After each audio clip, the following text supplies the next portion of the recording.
Ipinagpalit sa pinsan. Ipinagbili ang dangal ng ama. Sa ika-10 anibersaryo ng kasal, imbes na rosas, isang malupit na katotohanan ang natanggap ni Tala. Habang nagluluto siya ng paboritong ulam ng asawa, narinig niya ang tinig ni Renato. Isang pabigat lang si Tala. Gagamitin ko lang ang pera niya. Nagising ang natutulog na katarungan. Sino ang tunay na arkitekto ng paghihiganti? Abangan ang muling pagbangon mula sa mga sugat ng dagat. Sawang-sawa na ako sa pagmumukha niya, Cielo. Konting tiis na lang. Isang pirma na lang ng martir kong asawa, mapupunta na sa atin ang lahat. Para siyang aninong nakabuntot sa akin, nakakasakal ang pagiging masyadong mabuti niya. Ang mga salitang iyon ay parang mga palasong may lason na bumaon sa puso ni Tala. Nakatayo siya sa labas ng pintuan ng opisina ni Renato.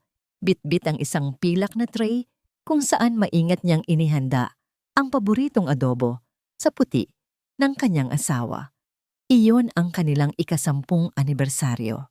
3 oras niyang hinalo ang niluluto. Tinitiyak na bawat sangkap ay balanse, tulad ng pag-aakalang balanse at matatag ang kanilang pagsasama. Ngunit ang boses na narinig niya mula sa loob ay hindi ang boses ng lalaking pinangakuan niya ng habambuhay. Iyon ay boses ng isang estranghero, malamig, mapang-api, at puno ng pandiri. Dahan-dahang nanginig ang mga kamay ni Tala. Ang init ng ulam na nagmumula sa tray ay tila naging yelo na nanunuot sa kanyang balat. Hindi siya makagalaw, hindi siya makahinga.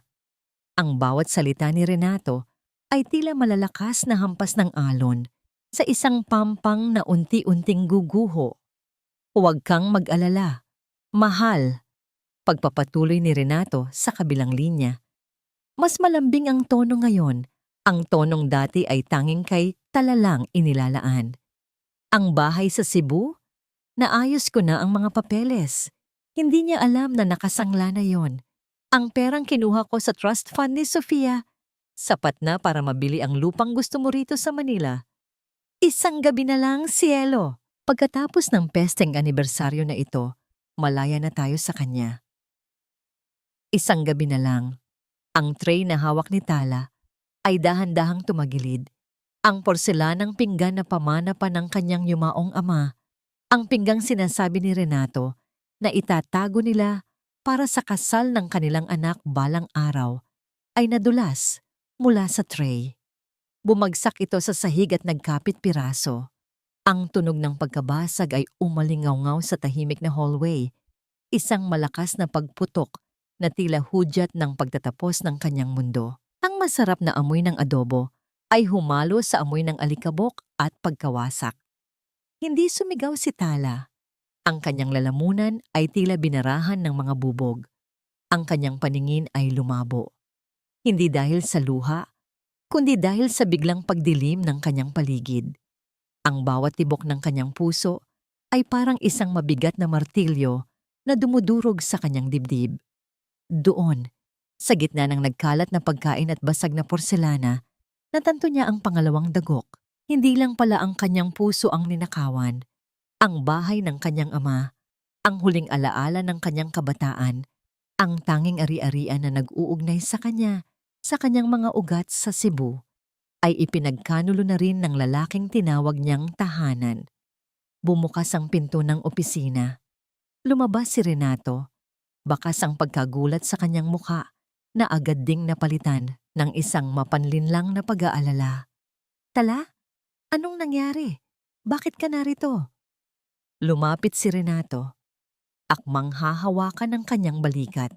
Nabasag ang pinggan ni Papa. Hayaan mo na, kukuha ko ng walis. Bakit ka ba kasi nagdadala ng ganyan? Sabi ko naman sa'yo, magpahinga ka na lang.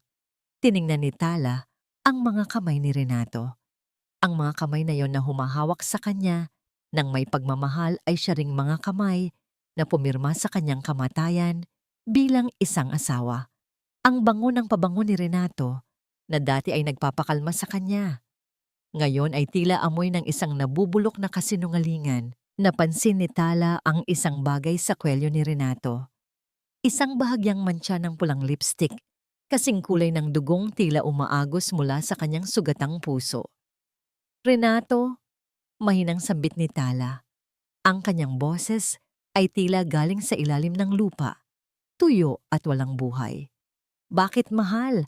May masakit ba sa'yo? Tanong ni Renato. Ang kanyang mukha ay larawan ng isang perpektong asawa, isang maskara na sadyang napakahusay ang pagkakagawa. Tumingin si Tala sa mga mata ni Renato. Naghahanap siya ng kahit katiting na pagsisisi, kahit anino ng katotohanan. Ngunit wala siyang nakita, kundi ang sarili niyang refleksyon. Isang babaeng nagmukhang tanga sa loob ng 10 taon. Isang arkitektong hindi napansin na ang sariling bahay ay anay na ang bumubuo sa loob. Isang tanong ang paulit-ulit na umuukil-kil sa kanyang isipan. Tila isang mahabang buntong hininga ng hangin sa gitna ng gabi. Hanggang kailan kayang tiisin ng isang puso ang pagiging martir bago ito tuluyang maging abo? Hindi sumagot si Tala. Tinalikuran niya ang asawa at dahan-dahang naglakad palayo.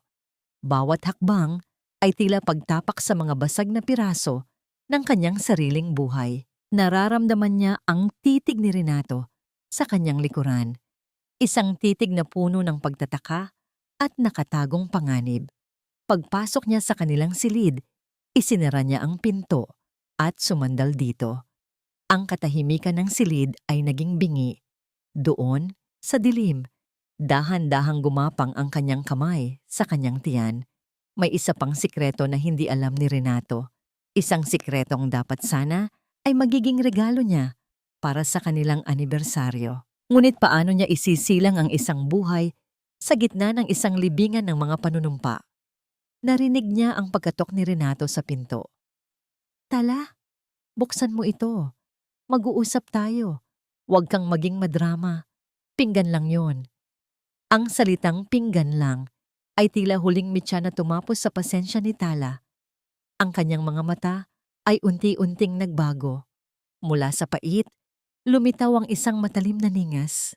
Ang dagat sa loob niya, na dati ay kalmado at mapayapa, ay nagsisimula ng bumuo ng isang dambuhalang daluyong.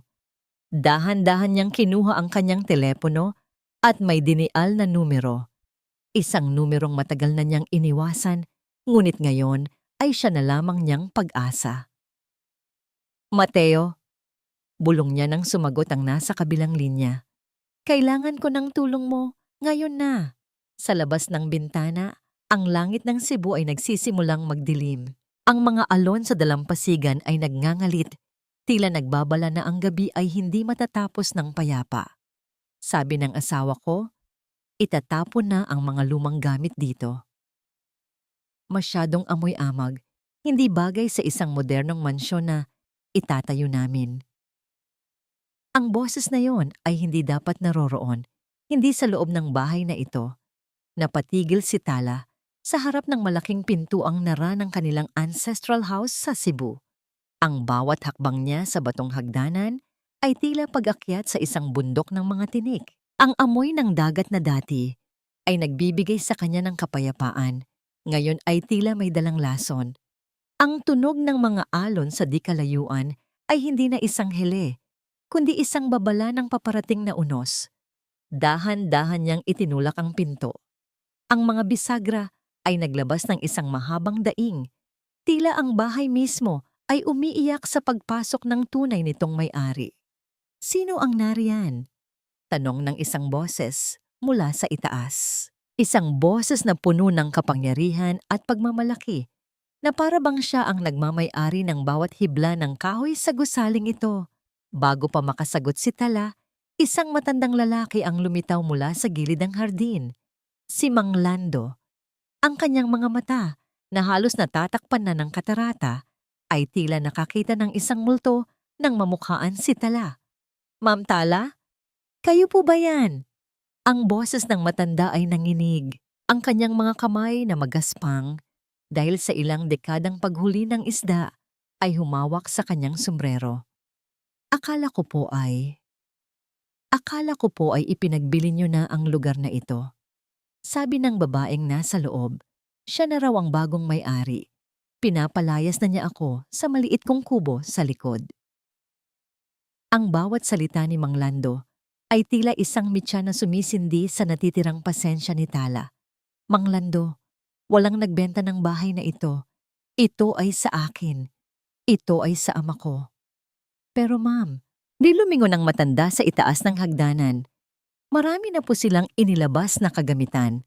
Sabi nila, basura na raw ang mga iyon. Hindi na naghintay si Tala. Pumanhik siya sa itaas. Ang kanyang mga yapak sa sahig, nayari sa nara, ay lumilikha ng isang mabigat na ritmo ng katarungan. Ang bawat sulok ng bahay ay may alaala. Ang marka sa dingding kung gaano siya katangkad. Noong 7 taong gulang siya, ang amoy ng wax na ginagamit ng kanyang ina, ang liwanag ng hapon na tumatagos sa mga bintanang kapiz. Pagdating niya sa itaas na palapag, tumigil ang mundo ni Tala. Doon, sa gitna ng sala, nakatayo si Cielo, ang kanyang pinsan, ang babaeng itinuring niyang kapatid, ang pinag-aral niya, at ang binihisan niya noong wala itong makain. Ngunit hindi iyon ang pinakamasakit. Si Cielo ay nakaharap sa malaking salamin. Suot ang isang kulay ubing bestidang sutla. Iyon ang paboritong damit ng yumaong ina ni Tala.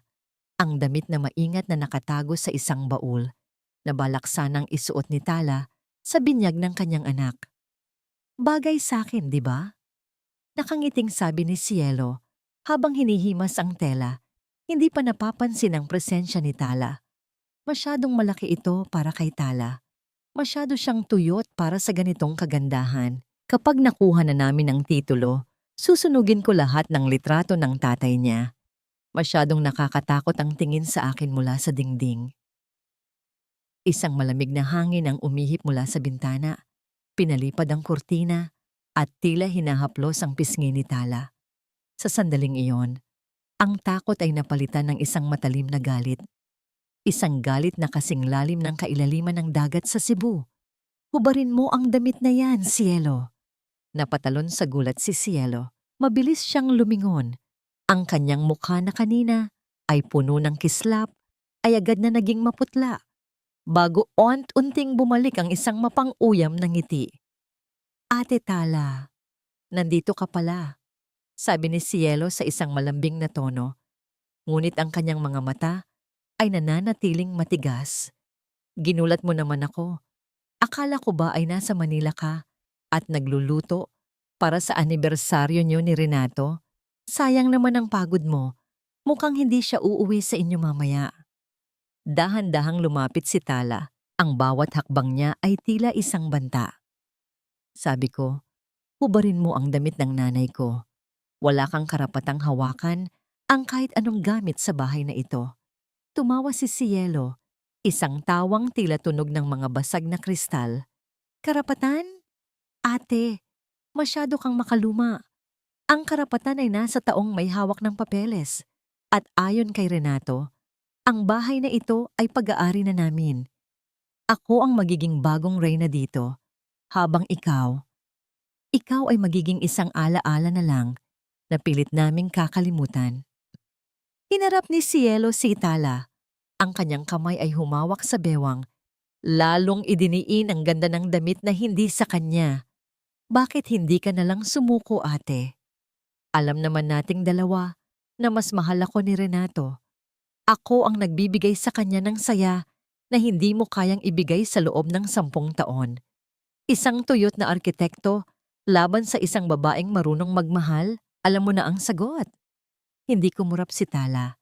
Tiningnan niya ang pinsan mula ulo hanggang paa, ang magnanakaw. Kahit anong ganda ng suot, ay magnanakaw pa rin. Cielo, hindi mo alam kung anong sinimulan mo. Talaga? At ano ang gagawin mo? Isusumbong mo ako sa pulis? O baka naman iiyak ka lang sa sulok gaya ng dati? Humakbang palapit si Cielo. Ang kanyang mukha ay ilang pulgada na lang mula kay Tala. Huwag kang mag-alala. Kapag naitayo na namin ang hotel dito, bibigyan kita ng isang kwarto bilang utang na loob sa pagpapatira mo sa akin noon. Biglang natigilan si Cielo nang mapansin ang isang maliit na sobrang hawak ni Tala. Isang sobrang may tatak ng isang kilalang law firm. Ano yan? Tanong ni Cielo. Ang kaba ay nagsisimulang sumilip sa kanyang boses. Dahan-dahang itinaas ni Tala ang sobre. Ito ang magpapatunay na ang pirma ni Renato sa pagsasangla ng bahay na ito ay hindi balido nang walang pahintulot ko bilang co-owner ng lupa. At ito rin ang magpapatunay na ang trust fund na kinuha niya ay ilegal. Nagbago ang anyo ni Cielo. Ang kanyang pagiging mapagmalaki ay napalitan ng isang mabangis na anyo. Akma niyang aagawin ng sobre nang mabilis na umiwas si Tala. Hindi lang iyan, Cielo. Bulong ni Tala. Ang kanyang boses ay tila isang hatol ng kamatayan. Nakita ko rin ang mga resibo ng mga alahas na ibinenta mo. Mga alahas na ninakaw mo mula sa vault ni Renato. Akala mo ba ay ikaw lang ang marunong magtaksil? Sa gitna ng tensyon, isang malakas na tunog ng makina ng sasakyan ang narinig mula sa labas. Isang itim na SUV ang huminto sa tapat ng bahay. Si Renato. Ngunit bago pa makababa si Renato, isang malakas na kidlat ang gumuhit sa langit na sinundan ng isang dagundong na tila nagpayanig sa buong pundasyon ng ancestral house. Ang ulan ay biglang bumuhos ng napakalakas. Tila sinusubukang hugasan ang lahat ng dumi sa loob ng bahay. Tumingin si Tala kay Cielo. Pagkatapos ay sa paparating na si Renato. Magsisimula na ang bagyo, Cielo. At tinitiyak ko sa'yo, walang matitira sa inyo kapag natapos ito. Eksaktong pagpasok ni Renato sa pinto, nakita niya ang kanyang asawa at ang kanyang kabit na magkaharap sa sala, habang si Cielo ay suot pa rin ang damit ng biyanan niyang yumao. Renato, buti dumating ka, sigaw ni Cielo, sabay turo kay Tala. Gusto niyang bawiin ang lahat, sabi niya ay ipakukulong daw tayo. Tumingin si Renato kay Tala, ang kanyang muka ay puno ng takot at pagkalito. Ngunit si Tala ay nanatiling kalmado. Inilabas niya ang kanyang telepono at may ipinakita sa screen isang live track ng isang bank account na unti-unting nawawalan ng laman. Renato, sabi ni Tala habang nakatitig sa asawa. Nasaan ang pera para sa proyekto mo sa Cebu? Bakit tila lumilipat ito sa isang account na hindi mo kilala? Nanlaki ang mga mata ni Renato. Anong ginawa mo? Ngumiti si Tala, isang nangiting hindi umabot sa kanyang mga mata. Ang arkitekto ay hindi lang nagtatayo ng bahay, Renato. Marunong din kaming gumawa ng mga bitag na hindi mo makikita hanggat hindi ka nahuhulog. Sa labas, ang hangin ay lalong lumakas. Pilit na binubuksan ang mga bintana. Ang mga kurtina ay humahampas na parang mga pakpak ng isang itim na ibon. Tala, pag-usapan natin ito. Pakiusap ni Renato. Ang kanyang boses ay nanginginig na. Tapos na ang pag-uusap, sagot ni Tala. Mang Lando? Tawag niya sa matanda na nasa labas. Ihanda mo ang mga gamit. May mga basura tayong dapat ilabas sa bahay na ito ngayong gabi. Cliffhanger. Habang papalabas si Tala, biglang hinawakan ni Cielo ang kanyang braso nang napakairap. Ang kanyang mga kuko ay bumaon sa balat ni Tala. Hindi ka mananalo, Tala. May isang bagay na hawak ko na hinding-hindi mo mababawi kahit makuha mo pa ang bahay na ito. Iisang misteryosong susi ang itinaas ni Cielo. Isang susing may nakaukit na pangalan ng ama ni Tala. Isang susi sa isang lihim na vault na hindi alam ni Tala na umiiral. Huwag mong isumbat sa akin ang mga itinulong mo, Ate Tala. Mas masakit pa sa sampal ang bawat pisong ibinigay mo noon dahil bawat sentimo ay may kalakip na awa na parang lason sa aking pagkatao. Ang mga salitang yon ni Cielo ay tila isang malupit na pag-amin na mas matindi pa sa pisikal na pananakit. Nakatayo si Tala sa gitna ng sala. Ang kanyang mga kamay ay mahigpit na nakakuyom hanggang sa bumao ng kanyang mga kuko sa sariling palad. Sa harap niya, si Cielo ay hindi na ang mahiyaing pinsan na dati ay halos hindi makatingin ng diretso. Ngayon, Siya ay isang babaeng puno ng puot. Ang kanyang mukha ay larawan ng isang taong matagal na nagtanim ng galit sa ilalim ng balabal ng pasasalamat. Tumingin si Tala sa isang lumang litrato na nakasabit pa rin sa dingding. Silang dalawa ni Cielo, noong mga bata pa sila, magkahawak kamay sa dalampasigan. Naalala ni Tala kung paano niya tinitipid ang sariling baon sa kolehiyo para lamang may maipadala sa pag-aaral ni Cielo.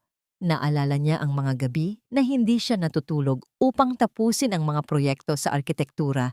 Iniisip na balang araw, magkasama silang aahon sa kahirapan.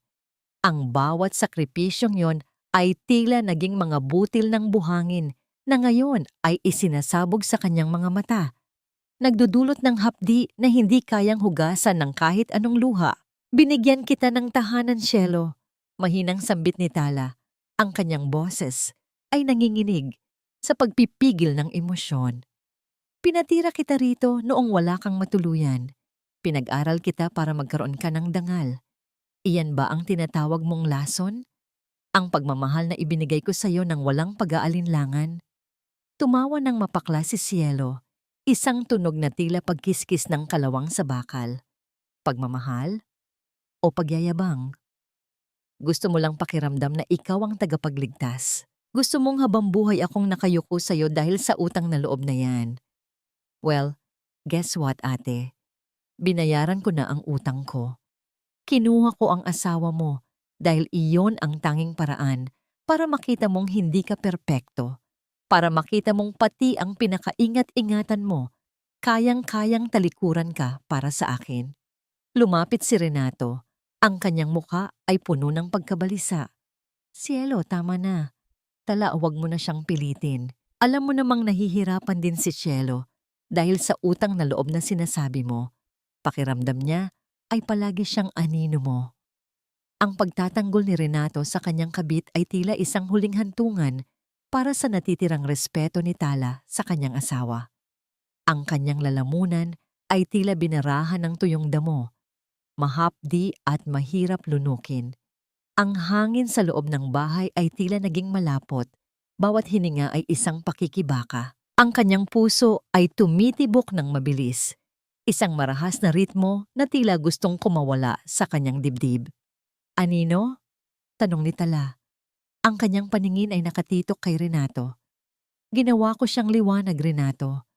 Pero pinili niyang maging kadiliman sa buhay natin. At ikaw na nangakong poprotektahan ako. Ikaw pa ang naging instrumento para durugin ang bahay na ito.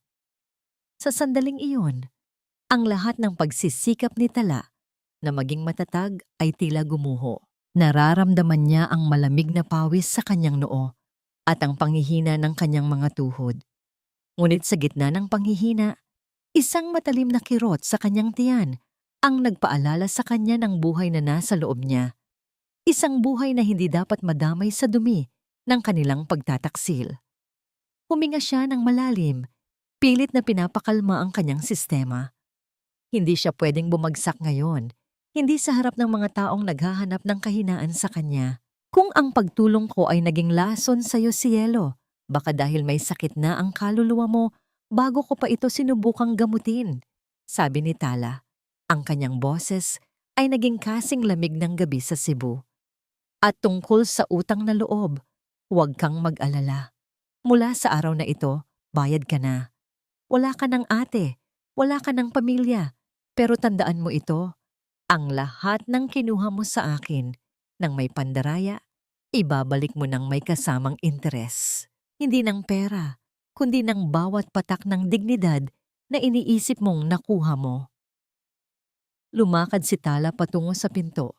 Ngunit bago siya makalabas, muling nagsalita si Cielo. Ang boses ay puno ng malisya at isang nakakatakot na kumpiyansa. Sigurado ka bang bayad na ako, ate? Paano ang tungkol sa anak niyo ni Renato? Napatigil si Tala. Ang kanyang dugo ay tila naging yelo. Lumingon siya ng dahan-dahan. Ang kanyang mga mata ay naniningkit sa takot at pagtataka. Ngumiti si Cielo, isang ngiting kasing talim ng isang labaha. Akala mo ba ay ikaw lang ang may dala ng tagapagmana. 2 buwan na rin akong hindi dinadalaw ng aking buwanang dalaw, ate. At ayon kay Renato, mas gusto niyang maging anak ang nasa sinapupunan ko kaysa sa aksidenteng nabuo sa inyo na 10 taon niyang tinitiis. Isang malakas na hampas ng hangin ang nagpabukas sa isa sa mga bintanang kapis. Ang tunog ng pagtama ng kahoy sa dingding ay tila isang malakas na palakpak ng kamatayan. Ang ulan sa labas ay lalong lumakas. Ang bawat patak sa bubong na yari sa yero ay parang libu-libong maliliit na bato na nagtatangkang pumasok sa loob. Ang mukha ni Renato ay naging putla. Hindi makatingin kay tala amban di bubasa ba kay tamambipitala. Ang katahimikan sa pagitan nila ay naging kasing bigat ng isang sementeryo. Tumingin si Tala sa kanyang asawa. Ang kanyang bibig ay bahagyang nakabukas sa hindi maipaliwanag na sakit. Totoo ba, Renato? Ipinagpalit mo ang 10 taon nating paghihintay para sa isang kasinungalingan? Hindi sumagot si Renato. Ang kanyang pananahimik ay ang pinakamasakit na kumpirmasyon. Cliffhanger. Sa gitna ng tensyon, isang malakas na katok ang narinig mula sa pinto. Isang boses ng lalaki ang tumawag mula sa labas. Puno ng awtoridad. Buksan niyo ang pinto.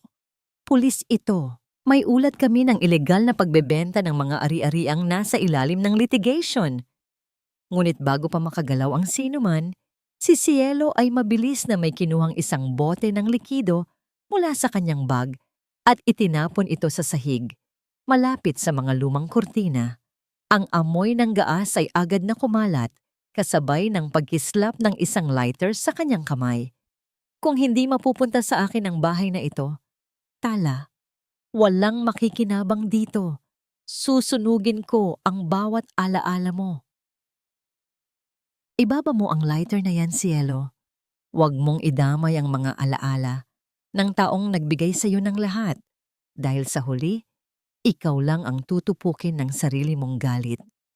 Ang boses na yon ay hindi galing kay Renato at lalong hindi kay Tala. Iyon ay isang boses na malalim, matatag, at puno ng awtoridad na tila nagpatahimik maging sa humahampas na hangin sa labas. Sa gitna ng amoy ng gaas na unti-unting lumalason sa hangin ng ancestral house, isang anino ang tumayo sa may pintuan. Ang liwanag ng kidlat mula sa labas ay nagbigay ng hugis sa isang lalaking basa ng ulan. Suot ang isang itim na coat na tila nagpapatatag sa kanyang anyo. Si Attorney Mateo Valderrama. Napatitig si Tala sa lalaking kararating lang. Ang kanyang puso, na kanina ay tila sasabog na sa takot, ay nakaramdam ng isang kakaibang pintig ng pag-asa. Naalala niya si Mateo, ang batang laging tinutulungan ng kanyang ama sa pag-aaral. Ang tahimik na lalaking laging nakasubaybay sa kanya mula sa malayo noong sila ay nasa kolehiyo pa. Nanginginig ang kamay ni Cielo na hawak ang lighter. Sino ka? Huwag kang makialam dito. Pinsan ko siya. Pamilya kami. Wala kang karapatang manghimasok. Lawyer ako ni Tala. At higit sa lahat, ako ang nakasaksi kung paano pinaghirapan ng pamilyang ito ang bawat hamba ng pintong gusto mong sunugin, hakbang ni Mateo palapit. Ang kanyang bawat tapak sa basang sahig ay hindi naglalabas ng tunog. Ngunit ang bigat ng kanyang presensya ay sapat na para mapaatras si Renato. Mateo, mahinang tawag ni Tala. Ang kanyang tuhod ay tuluyan ng nanghina. Napasandal siya sa haligi ng bahay. Ang kanyang kamay ay protektadong nakapatong sa kanyang tiyan. Ang lamig ng ulan na pumasok mula sa bintana ay humahalo sa init ng kanyang mga luhang, hindi na niya mapigilan. Nandito na ako, Tala. Hindi ko nahahayaang may masaktan ka pa. Malambing ang ngunit determinadong sabing ni Mateo nang hindi inaalis ang tingin sa mga kalaban. Lumingon si Mateo sa mga pulis na nasa likuran niya. Officers, mayroon kaming temporary restraining order laban sa mga taong ito at ang tangkang pagsunog na nasaksihan nyo. Isang malinaw na ebidensya yan ng arson at malicious mischief. Parang nabuhusan ng malamig na tubig si Cielo. Ang kanyang matapang na anyo ay naglaho, napalitan ng isang desperadong takot. Renato, gawin mo ang paraan. Sabi mo ay protektado tayo. Ngunit si Renato ay nakayuko lang. Ang kanyang mukha ay puno ng kahihiyan at duwag na pananahimik. Ang lalaking pinagkatiwalaan ni Tala ng 10 taon ay hindi man lang makatingin sa kanya ng diretsyo. Ang katahimikang yon ay tila isang matalim na karayom na muling bumaon sa puso ni Tala. Isang paalaala na ang taong inasahan niyang magliligtas sa kanya ang siya palang unang maglalaglag sa kanya sa hukay. Umalis na kayo, sabi ni Tala. Ang kanyang boses ay naging matatag sa tulong ng presensya ni Mateo. Umalis kayo sa bahay na ito bago ko tuluyang kalimutan na naging bahagi kayo ng buhay ko. Dinala ng mga pulis sina Renato at Cielo palabas ng bahay.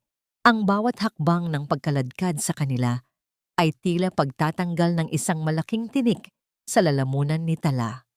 Nang tuluyan na silang mawala sa paningin, ang ancestral house ay muling nabalot ng katahimikan, maliban sa tunog ng ulan na ngayoy mas kalmado na. Dahan-dahang lumapit si Mateo kay Tala. Kinuha niya ang kanyang coat at maingat na ipinatong sa mga balikat ng babae. Basang-basa ka na, Tala. Kailangan mong magpahinga. Sa gitna ng dilim at amoy ng gaas, may isang munting liwanag na nagmula sa kamay ni Mateo. Inilabas niya ang isang basang panyo at dahan-dahang pinunasan ang mantsa ng alikabok sa mukha ni Tala. Isang simpleng kilos, ngunit puno ng pag-iingat na tila isang mamahaling kristal ang kanyang hinahawakan. Salamat, Mateo, bulong ni Tala. Bakit? Bakit mo ito ginagawa? Matagal na tayong hindi nag-uusap. Tumingin si Mateo sa mga mata ni Tala. Ang kanyang tingin ay puno ng isang damdamin na matagal na niyang itinatago sa loob ng maraming taon. Dahil nangako ako sa papa mo bago siya mawala, Tala, na kahit anong mangyari, hinding-hindi ko hahayaang mawala ang ngiti sa mga mata mo. At dahil hindi naman nagbago ang nararamdaman ko mula noon. Napatigil ang mundo ni Tala. Sa gitna ng pagkawasak ng kanyang pagsasama kay Renato, heto ang isang lalaking nag-aalok ng isang sandigan na hindi niya inakalang umiiral pa. May kailangan kang malaman. Pagpapatuloy ni Mateo habang inilalabas ang isang brown envelope mula sa kanyang bag. Tungkol sa mortgage na ginawa ni Renato. Hindi lang ito basta utang. Plano nilang ilipat ang ownership ng buong property sa isang dummy company na pag-aari ni Cielo. Pero may nakita akong butas. Isang butas na naiwan ng papa mo para protektahan ka. Binuksan ni Mateo ang envelope at ipinakita ang isang dokumento. Ang ancestral house na ito ay hindi pwedeng ibenta o isangla ng walang pirma ng bawat tagapagmana hanggang sa 3 henerasyon. Ibig sabihin, invalid ang lahat ng pinirmahan ni Renato. Isang malalim na buntong hininga ng ginhawa ang kumawala sa dibdib ni Tala. Ngunit sa likod ng ginhawang yon, naroon pa rin ang kirot ng pagtataksil ng kanyang pinsan at asawa. Paano ang tungkol sa anak nila? Mahiyain at puno ng sakit na tanong ni Tala. Huminga ng malalim si Mateo. Inimbestigahan ko na rin yan. Si Cielo ay madalas bumisita sa isang fertility clinic pero hindi para sa sarili niya. Para sa isang kliyente. Tala, may malaking posibilidad na ang pagbubuntis na sinasabi niya ay isang malaking kasinungalingan para lamang makuha ang loob ni Renato at ang pera mo. Nanlaki ang mga mata ni Tala. Ang bawat piraso ng puzzle ay unti-unting nabubuo. Ang pagtataksil, ang pera, ang kasinungalingan, lahat ay isang malaking planong binuo ng kasakiman. Dinala ni Mateo si Tala sa kanyang sasakyan para ilayo muna sa ancestral house na kailangan pang linisin. Habang bumabaybay sila sa kalsada ng Cebu, ang mga ilaw ng lungsod ay tila mga bituin na bumagsak sa lupa. Ang katahimikan sa loob ng sasakyan ay hindi nakakabingi, kundi puno ng isang tahimik na pag-uunawaan. Mateo, tawag ni Tala habang nakatingin sa labas ng bintana. Pinapanood ang bawat patak ng ulan na dumadaloy sa salamin. Gusto ko nang matapos ito. Gusto ko nang mabawi ang lahat ng ninakaw nila sa akin. Hindi lang ang bahay kundi ang dignidad ko. Gagawin natin yon, Tala. Pangako. Sagot ni Mateo habang mahigpit na hawak ang manibela. Golden moment. Sa gitna ng biyahe, dahan-dahang inabot ni Mateo ang kamay ni Tala na nanginginig pa rin sa kanyang kandungan. Hindi niya ito hinawakan ng mahigpit, kundi hinayaan lang na dumampi ang kanyang init sa balat ng babae, isang tahimik na paalala na hindi na siya mag-iisa sa laban na ito. Cliffhanger. Habang paalis sila, napansin ni Tala sa side mirror ng sasakyan ang isang figura na nakatayo sa madilim na bahagi ng kalsada. Isang lalaking nakasuot ng raincoat, hawak ang isang telepono, at tila sinusundan sila ng tingin. Hindi ito si Renato. Mas matanda ang anyo nito at may isang pamilyar na kislap sa kanyang mga mata na nagpabilis sa tibok ng puso ni Tala. Mateo, tingnan mo, bulong ni Tala. Pero nang lumingon si Mateo, wala na ang lalaki. Tanging ang basang kalsada na lamang ang naroon. Huwag mong isiping sumusuko ako, Mateo. Ang isang arkitekto ay hindi lang marunong magtayo ng magagandang gusali. Marunong din kaming bumuo ng mga bitag na sadyang napakahirap takasan. Ang mga salitang iyon ay lumabas mula sa mga labi ni Tala habang nakatitig siya sa blueprint na nakalatag sa mesa ng opisina ni Mateo. Ang liwanag ng umaga sa Cebu ay tumatagos sa malalaking bintana, nagbibigay ng kislap sa mga butil ng alikabok na sumasayaw sa hangin. Pagod ang kanyang mga mata, ngunit may isang bagong ningas na nagmumula sa kailaliman ng kanyang pagkatao. Isang ningas na hindi na basta-basta mapapatay ng kahit anong ulan. Dahan-dahang inilapag ni Mateo ang isang tasa ng mainit na tsokolate sa tapat ni Tala. Ang amoy ng kakao ay humalo sa amoy ng lumang papel at tinta. Sigurado ka ba rito, Tala? Mapanganib ang gagawin mo. Kapag nalaman ni Renato na nilalaro mo siya, hindi natin alam kung ano ang kaya niyang gawin. Tumingin si Tala kay Mateo. Ang kanyang kamay ay dahan-dahang hinaplos ang gilid ng tasa. Nararamdaman ang init na nanunuot sa kanyang mga daliri. Alam ko, Mateo, pero kailangang maniwala ni Renato na kontrolado pa rin niya ako. Kailangan niyang isipin na ako pa rin ang martir na asawang susunod sa bawat utos niya dahil sa takot na mawala siya. Isang mapait na ngiti ang sumilay sa kanyang muka. Gagamitin ko ang sarili niyang kasakimangan laban sa kanya. Napansin ni Mateo na may isang hibla ng buhok na humarang sa mukha ni Tala.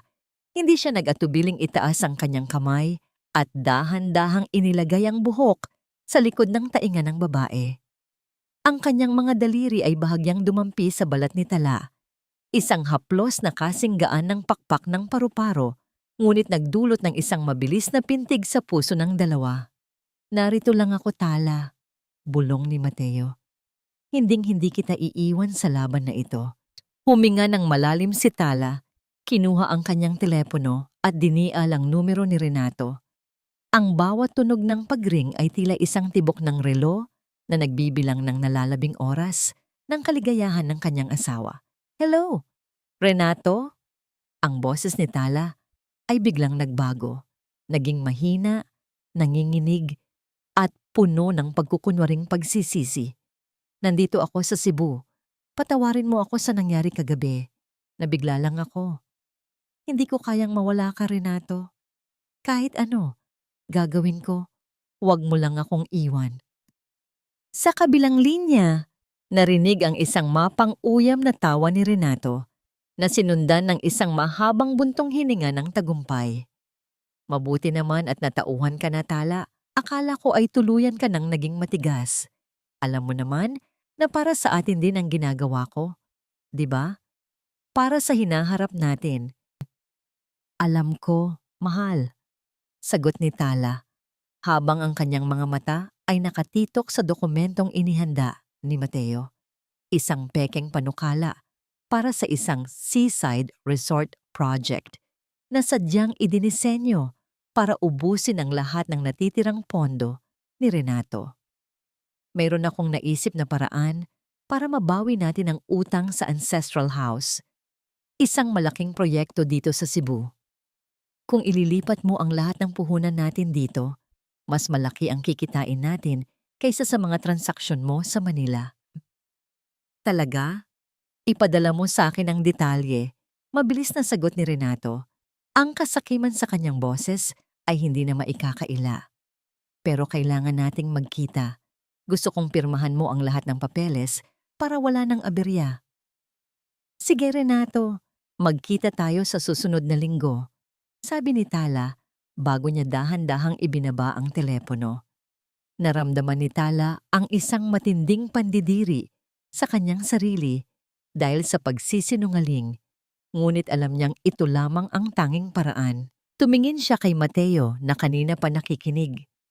Kagat na siya sa pain, Mateo, sabi ni Tala. Ang kanyang boses ay bumalik sa pagiging matatag. Pero may isang bagay na gumugulo sa isip ko. Pagpapatuloy ni Tala habang inaalala ang lalaking nakita niya sa side mirror kagabi. Sino ang lalaking nakita ko sa kalsada? Mateo, pakiramdam ko ay may iba pang nanonood sa atin. May iba pang nakakaalam ng mga nangyayari. Kumunot ang noo ni Mateo. Huwag kang mag-alala. Ipapahanap ko siya. Sa ngayon, kailangan nating mag-focus sa susunod na hakbang. Kailangan nating gawing perpekto ang proyektong ito para hindi siya makaramdam ng kahit anong duda. Habang nag-uusap ang dalawa, isang mahinang tunog ng pagbukas ng pinto ng opisina ang narinig. Pumasok ang sekretarya ni Mateo. May dalang isang maliit na kahon. Attorney Mateo, may nag-iwan po nito sa labas para kay Ma'am Tala. Wala pong pangalan, pero may kasamang sulat. Dahan-dahang binuksan ni Tala ang kahon. Sa loob nito ay isang tuyong rosas at isang lumang susi. Ang susing nakita niyang hawak ni Cielo sa ancestral house. Kasama nito ang isang piraso ng papel na may nakasulat na mga salitang tila galing sa nakaraan. Ang katotohanan ay nakabaon sa ilalim ng mga alon. Hanapin mo ang silid na walang bintana. Naramdaman ni Tala ang isang malamig na kilabot na gumapang sa kanyang likuran. Ang susing ito, paano ito napunta sa kahon na ito? At sino ang nagpadala nito kung nasa kamay ito ni Cielo noong huling pagkakataon? Sino ang misteryosong nagpadala ng susi kay Tala? Mayroon bang nagtataksil kay Cielo sa sarili nitong kampo o may ibang taong nagmamasid mula sa dilim? Biglang tumunog muli ang telepono ni Tala. Isang mensahe mula kay Renato. Pumunta ka sa Manila bukas. Gusto ni Cielo na personal mong ibigay ang Special Power of Attorney, SPA. Kung hindi, itutuloy namin ang pag-iba sa ancestral house ngayong gabi. Napatingin si Tala kay Mateo. Ang kanyang muka ay puno ng tensyon. Gusto nilang pumunta ako sa lungga nila, Mateo. Gusto nilang tuluyan akong isuko ang lahat. Hindi ka pupunta ng mag-isa, sagot ni Mateo, habang ang kanyang mga mata ay nagpapakita ng isang mapanganib na determinasyon. Hindi mo ba naiisip, Renato? Baka pinapaikot lang tayo ng asawa mo. Isang arkitekto siya. Sanay siyang gumawa ng mga pundasyong tila matatag, pero may lihim na lagusan. Ang tinig ni Cielo ay parang huni ng ahas na gumagapang sa loob ng kanilang marangyang kondo sa Manila. Nakaupo siya sa sofa, tinitingnan ang kanyang bagong manicure, habang ang kanyang mga mata ay matalim na nakatitok kay Renato. Ang bawat salita niya ay may halong duda, isang lason na unti-unting kumakalat sa isipan ng lalaking mas pinahahalagahan ang pera kaysa sa katapatan. Imposible, sagot ni Renato habang balisa siyang naglalakad pabalik-balik. Narinig mo naman ang boses niya sa telepono. 'Di ba? Umiiyak siya. Nagmamakaawa. Alam ni Tala na kapag kinuha ko ang ancestral house, wala na siyang matitirhan. She is desperate, Cielo. At ang desperation ay nagpapabobo sa tao. Sana nga ay tama ka, sabi ni Cielo sabay tayo. Lumapit siya kay Renato at dahan-dahang hinaplos ang dibdib nito. Dahil kapag napatunayan kong niloloko tayo ng martir mong asawa, Tinitiyak ko sa'yo, Renato, ako mismo ang magtatapon sa kanya sa gitna ng kalsada. Eksaktong bumukas ang pinto ng unit. Pumasok si Tala. Ang kanyang anyo ay malayong malayo sa matatag na arkitektong kasama ni Mateo sa Cebu. Ang kanyang buhok ay tila hindi maayos ang pagkakasipilyo. Ang kanyang mga mata ay may maiitim na bilog sa ilalim. At ang kanyang mga balikat ay nakalaylay na tila pasan ang buong mundo. Isang perpektong pagganap ng isang babaeng wasak ang puso. Nandito na ako, mahinang sabi ni Tala. Ang kanyang boses ay tila isang tuyong dahon na hinipan ng hangin. Agad na lumapit si Cielo, may dala siyang isang mapanuring ngiti. Ate Tala, akala ko ay hindi ka na darating. Maupo ka. Gusto mo ba ng tubig? O baka naman gusto mo nang pirmahan ang mga papeles para matapos na itong dusa mo? Tumingin si Tala kay Cielo, pagkatapos ay kay Renato. Ang pandidiri sa kanyang loob ay tila isang apoy na gustong sumabog, ngunit pinilit niyang lunukin ng pait. Nasaan ang SPA? Pipirmahan ko na. Basta mangako kayo. Huwag niyo lang gibain ang bahay ni Papa. Iyon na lang ang natitira sa akin. Inilapag ni Renato ang mga dokumento sa mesa. Heto na, Tala. Isang pirma mo lang. At maayos na ang lahat. Hindi na namin gagawin ang plano sa Cebu basta ibigay mo sa amin ang kontrol sa lahat ng properties mo dito sa Manila. Kinuha ni Tala ang panulat. Ang kanyang kamay ay nanginginig. Isang sadyang kilos para lalong maniwala ang dalawa sa kanyang panghihina. Ngunit bago pa dumampi ang tinta sa papel, tumayo si Cielo at biglang hinablot ang bag ni Tala na nakapatong sa silya. Ano itong dala mo, ate? Tanong ni Cielo.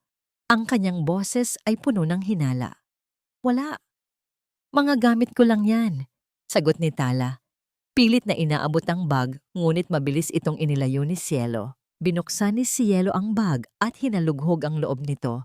Nagkalat sa mesa ang ilang lipstick, pitaka at mga gamot sa hilo. Ngunit sa pinakailalim ng bag, may isang bagay na tumunog ng mahulog ito sa sahig. Ang lumang susi.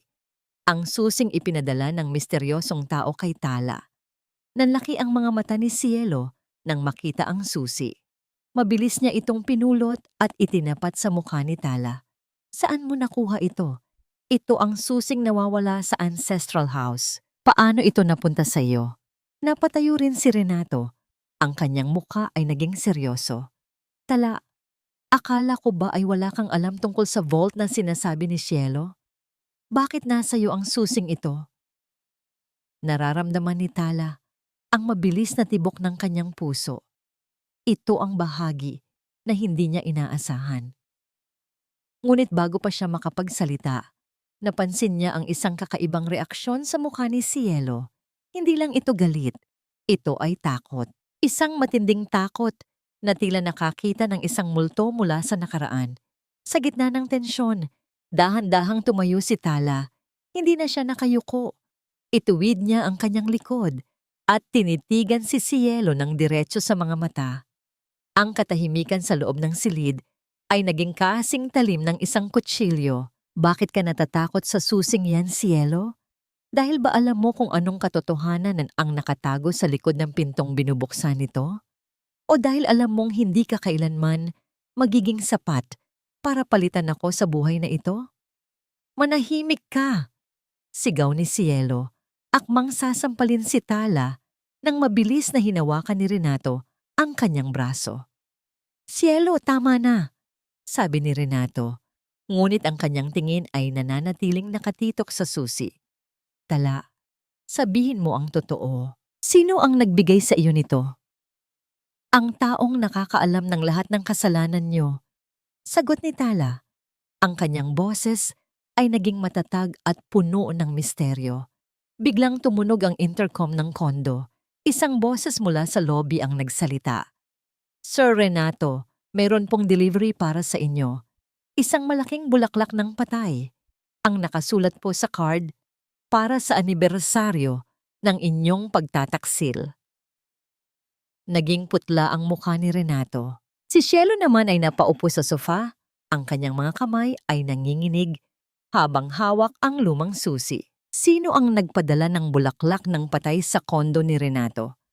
Mayroon bang ibang tao na masigit pang nakakaalam sa kanilang mga lihim kaysa kay Tala? At bakit tila may koneksyon ng susi sa pagkamatay ng ama ni Tala? Habang nagkakagulo ang dalawa, mabilis na kinuha ni Tala ang mga dokumento sa mesa. Hindi ang SPA na dapat niyang pirmahan, kundi ang isang folder na lihim na kinuha ni Cielo mula sa vault ni Renato. Salamat sa impormasyon, Cielo, bulong ni Tala habang mabilis na naglalakad patungo sa pinto. Tala, bumalik ka rito, sigaw ni Renato. Ngunit bago pa siya makahabol, ang pinto ay sumara na. Sa labas ng kondo, naghihintay si Mateo sa loob ng tumatakbong sasakyan. Ngunit nang pumasok si Tala, hindi siya ang tanging tao sa loob. Sa likurang upuan, nakaupo ang lalaking nakita ni Tala sa Cebu, ang lalaking may pamilyar na kislap sa mga mata. Papa? Bulong ni Tala, ang kanyang paningin ay lumabo sa mga luha. Hindi patay ang tatay mo dahil sa aksidente, Tala. Pinatay siya dahil sa kasakiman ng mga taong pinatira mo sa ilalim ng iyong sariling bubong. Ang boses na yon ay tila isang malamig na haplos ng kamatayan sa loob ng sasakyan ni Mateo. Nakatitig si Tala sa lalaking nasa likuran. Hindi ito ang kanyang ama, kundi si Mang Lito, ang matapat na driver at kanang kamay ng kanyang tatay na inakala ng lahat ay kasamang nasawi sa malagim na pagkahulog ng sasakyan sa bangin 10 taon na ang nakalilipas. Ang kanyang muka ay punong-puno ng mga pilat, mga bakas ng apoy, at pagkakauntog sa malalaking bato ng dagat. Ngunit ang kanyang mga mata ay nananatiling tapat gaya ng dati. Naramdaman ni Tala ang biglang paglamig ng kanyang mga kamay. Ang bawat salita ni Mang Lito ay tila mga tipak ng yelo na bumabagsak sa kanyang puso. Ang ingay ng ulan sa labas ng sasakyan ay tila naging isang malakas na hiyaw ng mga alaala. Naalala niya ang araw na yon, ang puti na kabaong, ang amoy ng mga bulaklak ng patay, at ang hagulhol ni Cielo na ngayoy napagtanto niyang isa palang nakakasulasok na pagtatanghal. Anong ibig ninyong sabihin, Mang Lito? Hirap na tanong ni Tala. Ang kanyang lalamunan ay tila binarahan ng libu-libong tinik. Sabi ng mga pulis, nawalan ng preno ang sasakyan. Sabi ni Renato, isang aksidente ang lahat. Umiling si Mang Lito. Ang kanyang mga mata ay naglalabas ng matinding pait. Pinutol ang preno, Tala. Pero hindi lang iyon. Bago pa kami mahulog sa bangin, may hinarap ang tatay mo sa ancestral house. Isang pagtatalo tungkol sa nawawalang pera ng kumpanya. At ang susing hawak mo ngayon, iyan ang susi sa lihim na vault sa ilalim ng hagdanan ng bahay niyo. Doon itinago ng tatay mo ang ebidensya laban kay Cielo at Renato. Naramdaman ni Tala ang unti-unting pagguho ng kanyang mundo. Ang 10 taon ng kanyang buhay bilang isang asawa at pinsan ay tila naging isang mahabang bangungot. Ang taong itinuring niyang katuwang sa buhay at ang pinsang itinuring niyang kapatid ay ang mga taong dumanak ng dugo ng kanyang sariling ama. Dahan-dahang hinawakan ni Mateo ang balikat ni Tala. Tala, huminga ka. Narito na ang katotohanan. Hindi na nila ito maitatago pa. Ngunit hindi marinig ni Tala ang tinig ni Mateo. Ang tanging naririnig niya ay ang tunog ng pagbasag ng mga alon sa Cebu, ang tunog ng huling hininga ng kanyang ama, at ang tawa ni Cielo na tila naging isang mapanirang echo sa kanyang isipan. Ang kanyang katawan ay nanginginig sa matinding galit na ngayoy humahalo sa kanyang pangungulila. Bakit ngayon lang kayo nagpakita? Tanong niya ni Tala habang ang mga luha ay tuluyan ng umagos sa kanyang pisngi. Dahil kailangan kong manigurado na handa ka ng lumaban, sagot ni Mang Lito. Noon, Masyado kang bulag sa pag-ibig mo kay Renato. Kung nagsalita ako, baka ako pa ang ipinakulong nyo. Pero ngayong nakita mo na ang tunay nilang kulay, oras na para singilin ang utang na dugo. Sa gitna ng kanyang paghagulhol, dahan-dahang kinuha ni Tala ang lumang susi sa kanyang bulsa. Tinitigan niya ito, isang maliit na piraso ng bakal na may dalang bigat ng 1 dekada.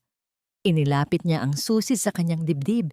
Idiniin ito sa kanyang puso na tila sinusubukang kumuha ng lakas mula sa kaluluwa ng kanyang ama. Pangako pa, bulong niya sa gitna ng hikbi. Hinding-hindi ko sila hahayaang makatakas. Habang tumatakbo ang sasakyan patungo sa isang ligtas na lugar, sa kabilang dako ng lungsod, si Cielo ay tila isang baliw na hinalughog ang bawat sulok ng kondo ni Renato. Nasaan ang kwintas? Sigaw ni Cielo habang itinatapon ang mga gamit sa sahig. Nasa kwintas na yon ang microchip ng CCTV footage ng gabing iyon. Sinabi ni Renato na itinago niya iyon sa ancestral house, pero bakit wala doon? Napatayo si Renato sa tabi ng bintana. Ang kanyang mukha ay puno ng takot. Habang nakatingin sa labas, kung saan ang ulan ay tila hindi titigil. Baka nakuha na ni Tala o baka hindi talaga namatay ang driver, Cielo. May nakakita sa kanya sa Cebu. Impossible! Singal ni Cielo. Nakita nating nahulog ang sasakyan. Kung buhay ang matandang yon, dapat ay matagal na tayong nasa kulungan. Isang malakas na tunog ng pagkidlat ang muling nagpayanig sa gusali, kasabay ng biglang pagkawala ng kuryente. Sa gitna ng dilim, ang tanging nagbibigay ng liwanag ay ang mga kidlat na tumatama sa salamin ng bintana. Sa gitna ng katahimikan, tumunog ang telepono ni Cielo. Isang hindi kilalang numero. Nanginginig niyang sinagot ang tawag. Isang boses ng lalaki ang nagsalita. Malamig at tila nanggagaling sa ilalim ng lupa. Kumusta, Cielo? Naaalala mo pa ba ang huling sigaw ni Senyor bago tumama ang sasakyan sa mga bato? Naririnig ko pa rin iyon gabi-gabi. At ngayon, ikaw naman ang makakarinig nito. Nabitiwan ni Cielo ang telepono. Ang kanyang mga tuhod ay nanghina hanggang sa mapaluhod siya sa malamig na sahig. Renato, nandito siya. Buhay siya.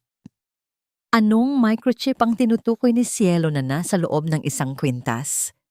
At nasaan na ang kwintas na yon na maaaring maging huling pako sa kabaong ng kanilang kasamaan? Habang nasa sasakyan, nakatanggap si Mateo ng isang email mula sa isang hindi kilalang source. Binuksan niya ito at nanlaki ang kanyang mga mata. Tala, tingnan mo ito. Isang autopsy report ng papa mo na hindi inilabas ng mga pulis 10 taon na ang nakalilipas. May nakitang lason sa dugo niya bago pa man mangyari ang aksidente. Tumingin si Tala sa report. Ang pangalan ng lason ay ang parehong sangkap na nakita niya sa mga gamot na laging ibinibigay ni Cielo sa kanyang ama noong ito ay may sakit pa. Pinatay nila si Papa. Bago pa mahulog ang sasakyan, bulong ni Tala, ang kanyang mga mata ay nagbago mula sa pait patungo sa isang nakakatakot na katahimikan. Ang lason na pumatay sa aking ama ay hindi lang galing sa isang bote, Mateo.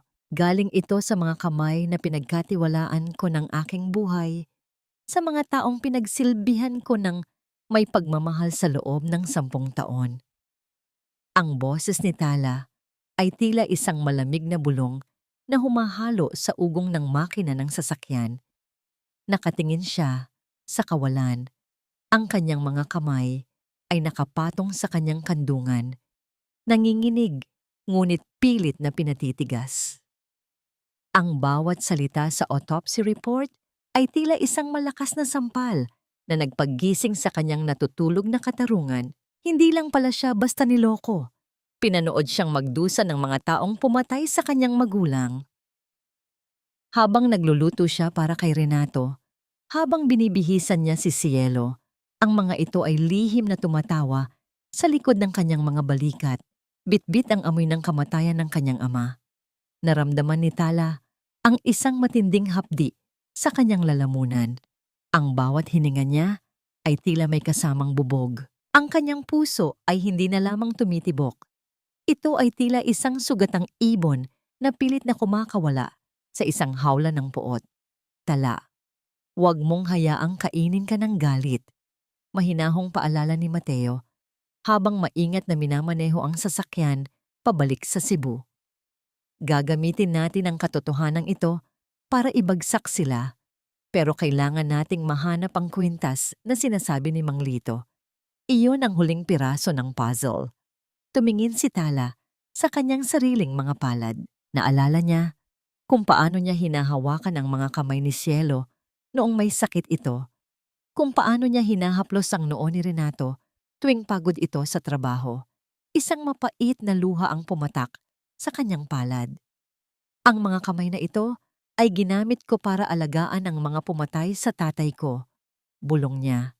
Ang irony ng kanyang katapatan laban sa kanilang kalupitan ay tila isang kutsilyong dahan-dahang hinihiwa ang kanyang kaluluwa. Pagdating nila sa ancestral house sa Cebu, ang buong bayan ay abala na para sa nalalapit na fiesta.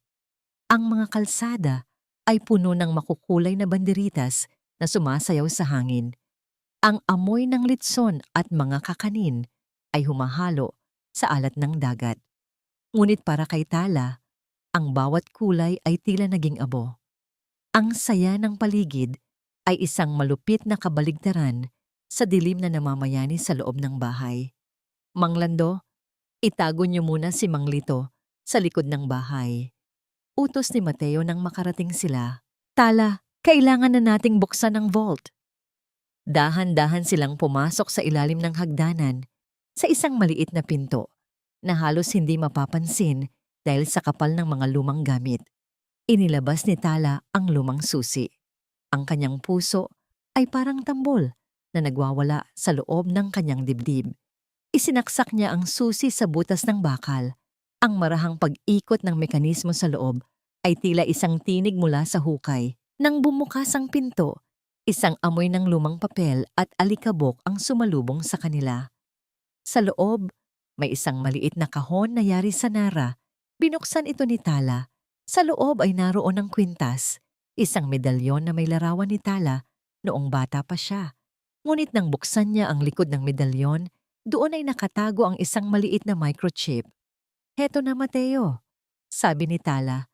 Ang kanyang boses ay puno ng panginginig at tagumpay. Heto na ang katapusan nila. Samamantala, sa kabayanan, dumating na rin ang sasakyan ni Renato at Cielo. Ang dalawa ay tila mga aninong balisa. Naghahanap ng pagkakataon upang makuha ang anumang ebidensyang naiwan. Kailangang matapos ito bukas, Renato. Madiing sabi ni Cielo habang nakatingin sa ancestral house mula sa malayo.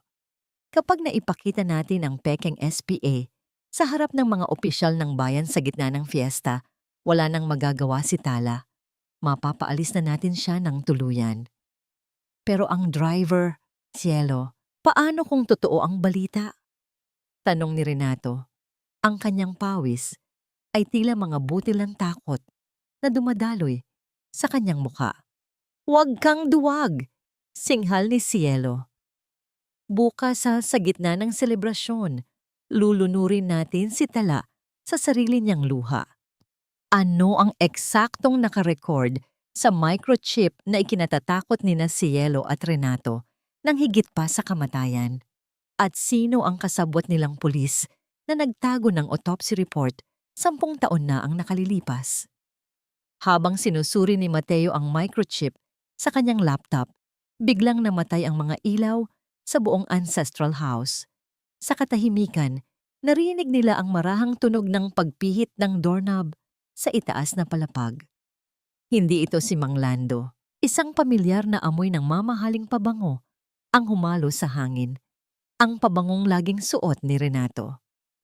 Tala, alam kong nandyan kayo.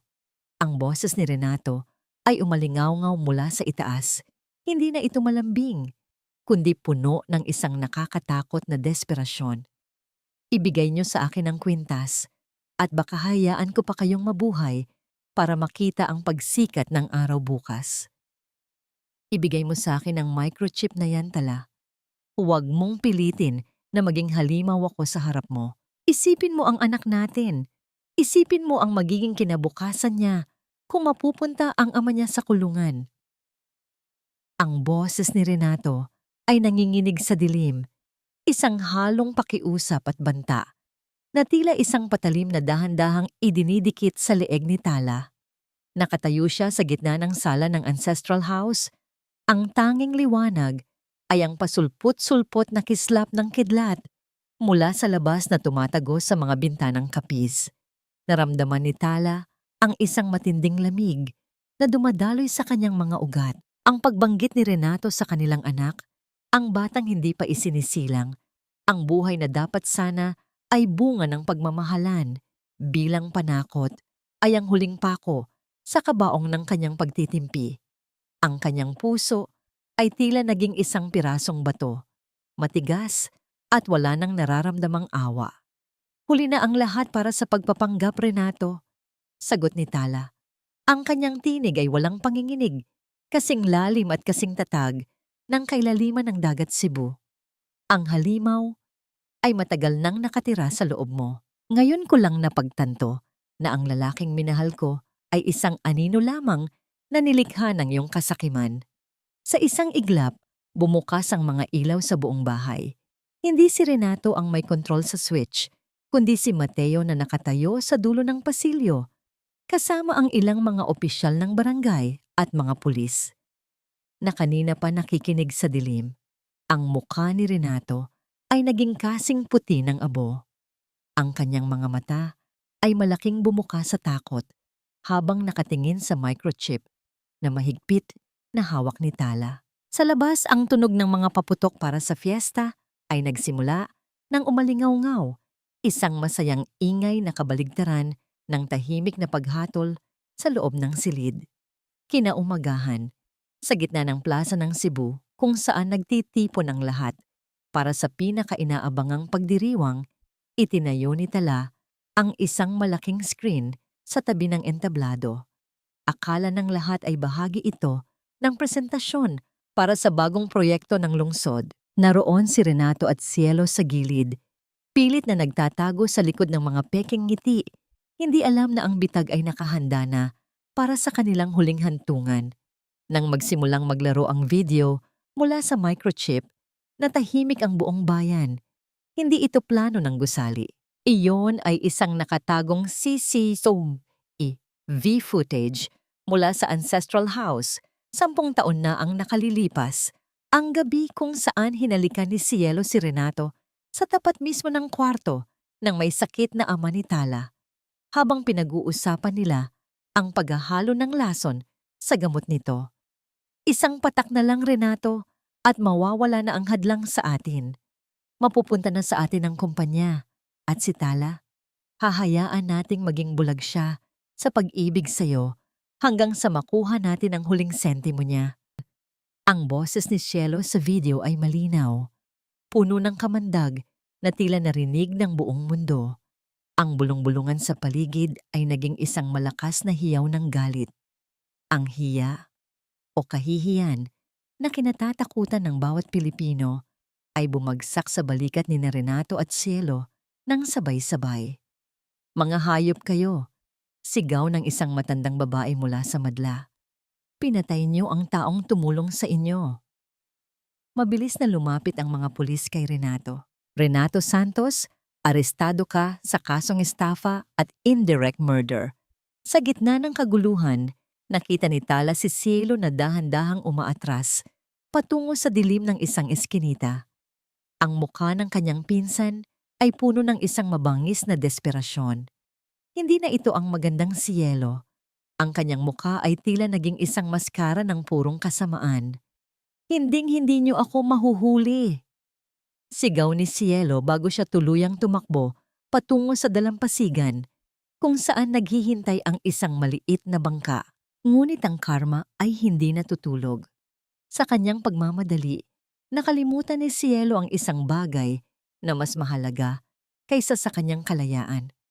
Dinala ni Tala ang kanyang mga paa patungo sa isang maliit at madungis na kubo sa dulo ng baryo.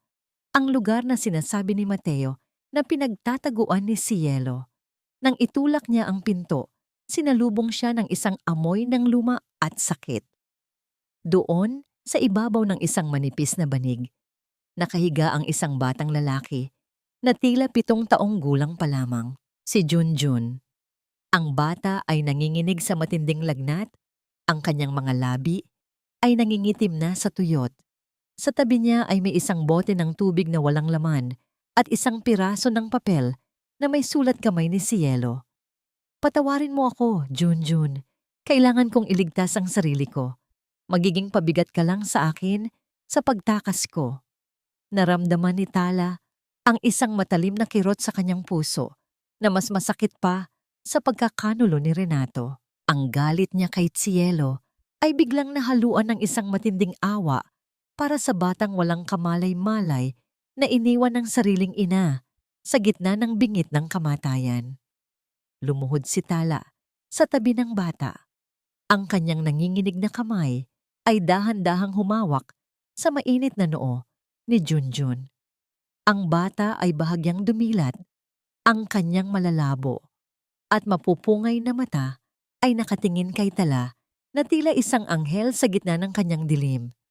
Mama, mahinang bulong ng bata bago ito muling nawalan ng malay. Ang luha ni Tala ay pumatak sa pisngi ni Junjun. Sa sandaling iyon, ang kanyang paghihiganti ay naging isang malaking katanungan. Kaya ba niyang hayaan ang batang ito na mamatay dahil sa kasalanan ng kanyang mga magulang? Habang karga ni Tala ang bata para dalhin sa ospital, isang malakas na pagsabog ang narinig mula sa dagat. Ang bangkang sinasakyan ni Cielo ay nagliyab sa gitna ng malalakas na alon, tila nilamon ng galit ng karagatan na kanyang nilapastangan. Napatigil si Tala sa pampang, ang bata ay mahigpit na nakayakap sa kanyang leeg. Sa malayo, nakita niya ang isang figura na nakatayo sa dalampasigan, si Mateo. Ngunit sa likod ni Mateo, isang pulis ang tumatakbo patungo sa kanila, may hawak na isang dokumento. Ma'am Tala, may problema po, sigaw ng pulis. Ang DNA test na isinagawa namin sa mga gamit ni Renato. Hindi po kayo ang ina ng batang dinadala nyo, pero hindi rin po si Cielo. Nanlaki ang mga mata ni Tala. Kung hindi si Cielo ang ina ni Junjun, sino ang batang ito?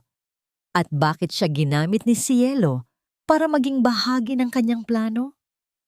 Isang malaking kasinungalingan ang buong pagkatao ng batang ito. Tala, hindi siya anak ni Cielo at lalong hindi siya anak ni Renato. Ginamit lang nila ang batang ito bilang kasangkapan para sa kanilang kasakiman. Ang mga salitang yon mula sa doktor ay tila isang malakas na hampas ng alon na nagpabingi sa pandinig ni Tala. Nakatayo siya sa pasilyo ng puting ospital.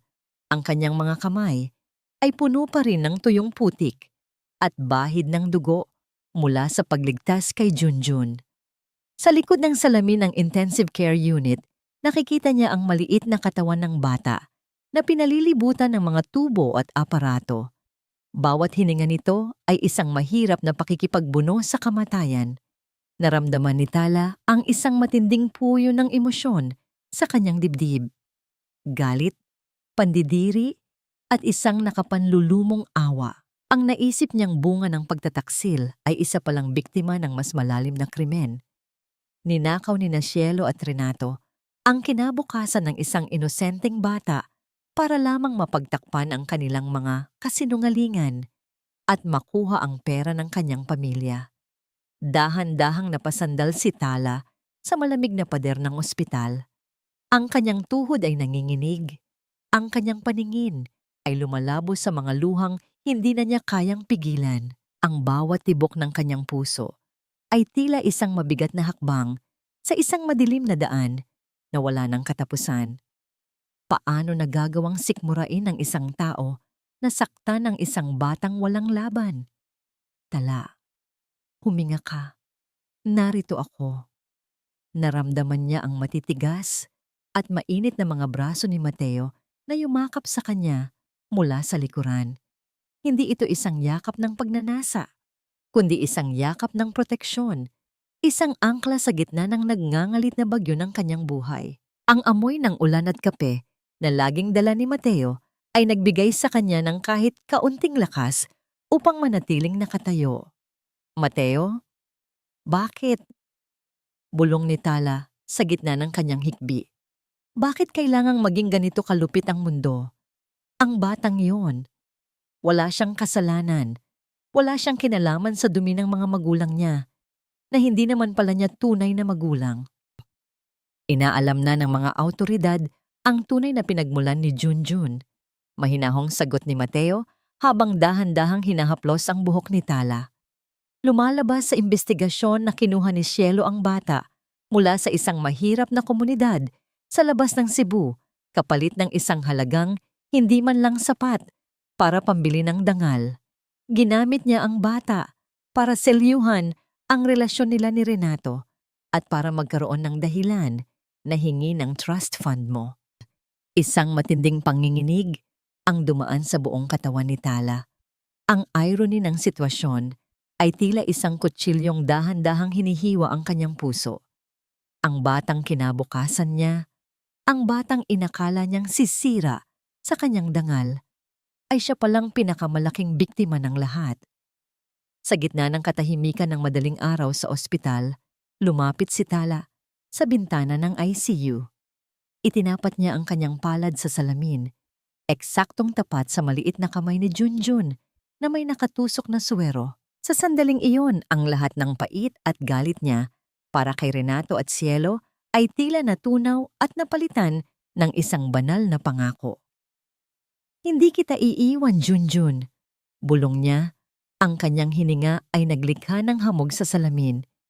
Kahit hindi tayo magkadugo, ibibigay ko sa iyo ang pagmamahal na ipinagkait sa iyo ng mundong ito. Lumingon si Tala kay Mateo. Ang kanyang mga mata ay hindi na puno ng luha, kundi ng isang bago at matalim na determinasyon. Mateo, ayusin mo ang lahat ng papeles. Gusto kong maging legal na guardian ni Junjun. At ang kaso laban kay Renato, siguraduhin mong mabubulok siya sa kulungan na walang kahit isang sentimong matitira sa pangalan niya. Gagawin ko ang lahat, Tala. Pangako. Sagot ni Mateo. Ang kanyang tinig ay puno ng katapatan na tila isang panunumpa sa harap ng dambana. Habang nag-uusap ang dalawa, lumapit ang isang pulis na may dalang balita mula sa pampang ng Cebu. Ma'am Attorney, tungkol po sa pagsabog ng bangka kagabi. Panimula ng pulis, ang kanyang muka ay seryoso. Natagpuan na po namin ang ilang bahagi ng bangka, pero may isang kakaibang bagay kaming nakita sa mga labi ng sunog. Inilabas ng pulis ang isang ebidensya na nakalagay sa plastic bag. Isang piraso ng gintong pulseras, ang pulseras na may pangalan ni Tala, ang regalong ibinigay ng kanyang ama na ninakaw ni Cielo noong nakaraang buwan. Ngunit ang pulseras ay hindi sunog. Wala itong bahid ng uling na tila sadyang iniwan ito sa isang lugar na hindi maaabot ng apoy. Anong ibig ninyong sabihin? Tanong ni Mateo. Naniniwala ang mga bumbero na ang pagsabog ay sadyang ginawa para magmukhang may namatay. Paliwanag ng pulis. Walang bakas ng tao sa loob ng bangka bago ito sumabog. Ma'am, may posibilidad na buhay si Cielo at kasalukuyan siyang nagtatago. Naramdaman ni Tala ang isang malamig na kilabot na gumapang sa kanyang likuran. Ang katahimikan ng ospital ay biglang naging nakakatakot. Kung buhay si Cielo, hindi pa tapos ang laban. Ang isang sugatang halimaw ay mas mapanganib dahil wala na itong takot na mawalan. Nasaan si Cielo? At bakit niya iniwan ang pulseras ni Tala bilang isang senyales? Mayroon pa ba siyang ibang kasabwat na mas makapangyarihan kaysa kay Renato? Biglang tumunog ang machine sa loob ng kwarto ni Junjun. Ang mahabang tunog ng pag-flatline ng kanyang puso ay umalingaw-ngaw sa buong pasilyo. Mabilis na nagtakbuhan ang mga nurse at doktor sa loob. Doc, nawawalan na siya ng pulso. Sigaw ng isang nurse. Napasigaw si Tala. Ang kanyang muka ay dumikit sa salamin habang pinapanood ang mga doktor na sinusubukang ibalik ang buhay ng bata. Junjun! Huwag! Lumaban ka, anak! Sa gitna ng kaguluhan, isang estrangherong lalaki na nakauniforme ng hospital staff ang dahan-dahang lumakad palayo. Sa kabilang dulo ng pasilyo, bitbit ang isang empty vial ng isang gamot na hindi dapat ibinigay sa bata. Bitawan niyo ako. Hayaan niyo akong pumasok. Junjun, lumaban ka. Huwag mo akong iwan. Ang boses ni Tala ay tila isang sugatang hayop na umaalulong sa gitna ng madilim na kagubatan. Nakadikit ang kanyang buong katawan sa malamig na salamin ng ICU. Ang kanyang mga daliri ay pilit na kumakal-kalaka. Sa makinis na ibabaw nito na tila ba kung sapat ang kanyang lakas, ay mababasag niya ang harang na naghihiwalay sa kanya sa naghihingalong bata. Sa loob, ang eksena ay parang isang marahas na sayaw ng kamatayan. Ang mga doktor ay mabilis na gumagalaw. Ang bawat utos ay tila mga sigaw sa gitna ng digmaan. Ang tunog ng defibrillator na inihahanda ay nagbigay ng isang mabigat na kaba sa dibdib ni Tala. Nakita niya ang maliit na katawan ni Junjun na pumapalag sa bawat kuryenteng dumadaloy sa kanya. Tila isang munting ibon na pilit na ibinabalik mula sa kabilang buhay. Naramdaman ni Tala ang unti-unting paghina ng kanyang mga binti. Napaluhod siya sa sahig ng ospital, ang lamig ng tiles ay nanunuot sa kanyang balat. Ngunit wala siyang pakiramdam. Ang kanyang puso ay tila pinipiga ng isang dambuhalang kamay. Bawat pintig ay isang matinding kirot na umaabot hanggang sa kanyang kaluluwa. Panginoon, huwag siya, bulong ni Tala. Ang kanyang boses ay tila isang tuyong kaluskos sa hangin. Kunin niyo na ang lahat sa akin. Huwag lang ang batang ito. Siya na lang ang natitirang liwanag sa gitna ng lahat ng dilim. Sa gitna ng kanyang pagluha, naramdaman ni Tala ang isang mainit na kamay na humawak sa kanyang nanginginig na palad. Si Mateo. Hindi nagsalita ang lalaki. Sa halip ay lumuhod din ito sa tabi niya at isinandal ang noo sa balikat ni Tala. Ang kanilang mga luha ay naghalo, isang tahimik na pakikiramay na mas malakas pa sa anumang salita. Sa sandaling iyon, ang takot ni Tala ay nahati at ang bigat ng mundo ay naging mas magaan dahil may isang taong handang sumalo sa kanyang pagbagsak. Isang mahabang katahimikan ang bumalot sa pasilyo nang tumigil ang ingay ng mga aparato sa loob. Lumabas ang doktor. Ang kanyang mukha ay puno ng pagod at pawis. Inalis nito ang kanyang maskara at tumingin ng diretso sa mga mata ni Tala. Nagawa naming ibalik ang tibok ng kanyang puso, panimula ng doktor, na nagdulot ng isang malakas na buntong hininga ng ginhawa kay Tala. Pero may nakita kaming hindi inaasahan. Ang kanyang pagkakasakit ay hindi dahil sa impeksyon. May nakita kaming traces ng isang matapang na sedative sa kanyang swero na hindi naman namin inireseta. May nagtangkang manakit ng bata dito mismo sa loob ng ospital. Nanlalamig na tumayo si Mateo. Ang kanyang mga mata ay nagliliyab sa galit. Nasaan ang staff na naka-assign dito kanina? May nakita kaming lalaking nagmamadaling lumabas. Mabilis na tumakbo si Mateo patungo sa security room, habang si Tala ay naiwan sa tabi ng natutulog na si Junjun. Ang takot sa kanyang dibdib ay unti-unting napalitan ng matinding determinasyon. Hindi na ito tungkol sa pera o sa ancestral house. May mas mahalaga na siyang ipinaglalaban. Ito ay tungkol sa buhay ng isang inosenteng bata. Pagdating ni Mateo sa security room, hiningi niya ang footage ng pasilyo. Doon, nakita nila ang lalaking nakauniforme.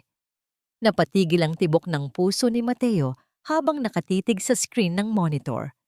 Ang lalaking nasa CCTV footage ay hindi basta-basta estranghero. Bagamat nakasuot ito ng maskara, merong isang pamilyar na marka sa kanyang leeg, isang pilat na hugis kidlat, ang parehong marka ng tauhan ni Renato na inakala nilang matagal nang umalis ng bansa. Renato? Bulong ni Mateo, ang kanyang mga kamao ay nakakuyom hanggang sa mamuti ang kanyang mga buko-buko. Kahit nasa loob ka na ng rehas, nagagawa mo pa ring maghahasik ng lason. Sa loob ng silid ni Junjun, nananatiling gising si Tala, nakaupo sa tabi ng bata habang hinahaplos ang maliliit nitong daliri. Ang liwanag ng buwan na tumatagos sa bintana ng ospital ay nagbibigay ng maputlang anagag sa mukha ni Tala. Ang bawat hininga ng bata ay tila isang marupok na sinulid na nag-uugnay sa kanya sa mundong ito. Sa sandaling iyon, isang desisyon ang nabuo sa isipan ni Tala. Isang desisyon na kailangan niyang gawin para tuluyang maputol ang tanikala ng nakaraan. Kinabukasan, sa loob ng bisita ng provincial jail, nakaharap ni Tala si Renato. Ang lalaking dating kagalang-galang sa kanyang mga mata ay isa na ngayong anino ng kanyang dating sarili. Magulo ang buhok, madungis ang uniforme, at ang mga mata ay puno ng desperasyon at puot. Tala, mahal ko, buti naman at dinalaw mo ako. Bungad ni Renato. Pilit na pinapalambot ang boses, ang tonong ginagamit niya tuwing may kailangan siya. Alam kong hindi mo ako matitiis. Sabihin mo sa kanila na nagkamali lang sila. Sabihin mo na mahal mo pa rin ako. Tumingin si Tala kay Renato nang walang kahit anong emosyon. Ang pag-ibig na dati ay parang isang malawak na karagatan ay tuyong-tuyo na. Tila isang disyerto na walang bakas ng buhay. Huwag mong dungisan ang salitang mahal, Renato. Isang insulto yan. Sa alaala ng tatay ko, malamig na sagot ni Tala. Ang bawat salita niya ay parang isang talim na dahan-dahang humihiwa sa hangin sa pagitan nila. Nandito ako hindi para makinig sa mga kasinungalingan mo. Nandito ako para sabihin sa iyo na alam ko ang ginawa mo sa ospital kagabi. Alam kong sinubukan mong ipapatay si Junjun. Namilog ang mga mata ni Renato. Ang kanyang mukha ay biglang naging maputla. Anong sinasabi mo? Wala akong kinalaman doon. Nakakulong ako rito. Huwag ka nang magpanggap. Patuloy ni Tala, dahan-dahang sumasandal sa upuan. Ang tauhan mong sigardo ay nakita sa CCTV at alam ko rin na hindi mo ito gagawin ng mag-isa. Nasaan si Cielo, Renato? Nasaan ang babaeng sinasabi mong mahal mo na ngayon ay hinahayaan kang mabulok dito habang siya ay nagtatago? Tumawa si Renato, isang tawang puno ng pait at baliw na himig. Cielo, akala mo ba ay tapat siya sa akin? Pare-pareho lang tayong biktima rito, Tala. Pero tinitiyak ko sa'yo, hindi pa tapos ang laban. May isang bagay pa kaming hawak na hinding-hindi mo kayang bawiin.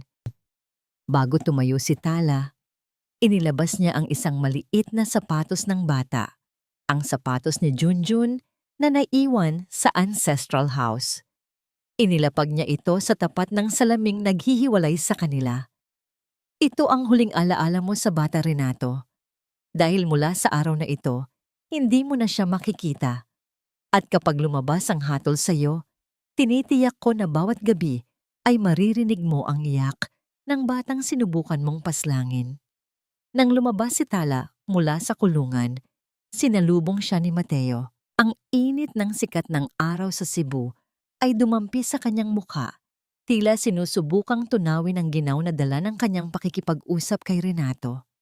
Dahan-dahang kinuha ni Mateo ang kanyang kamay at mahigpit itong hinawakan. Ayos ka lang ba? Tanong ni Mateo. Ang kanyang tinig ay puno ng pag-aalala. Tumingin si Tala sa malayo, sa asul, na dagat na kumikinang sa ilalim ng araw. Hindi ko alam, Mateo, pero sa unang pagkakataon, sa loob ng 10 taon, nararamdaman ko na malaya na ako. Kahit na alam kong nasa labas pa si Cielo, hindi na ako natatakot. Pumunta sila sa isang tahimik na dalampasigan bago bumalik sa ospital. Ang tunog ng mga alon na humahalik sa pampang ay nagbibigay ng isang mapayapang musika sa katahimikan ng dalawa. Umupo sila sa buhanginan. Pinapanood ang paglubog ng araw na nagpapakulay ng kulay ube. Kulay ube at ginto sa kalangitan. Mateo? Tawag ni Tala. habang nakatingin sa abot-tanaw. Bakit nananatili ka pa rin sa tabi ko? Marami na akong sugat, marami na akong bitbit na pait. Hinarap siya ni Mateo. Ang kanyang mga mata ay nagniningning sa katapatan. Dahil ang mga sugat na yan ang nagpatibay sa iyo, Tala. At gusto kong maging bahagi ng paghilom mo.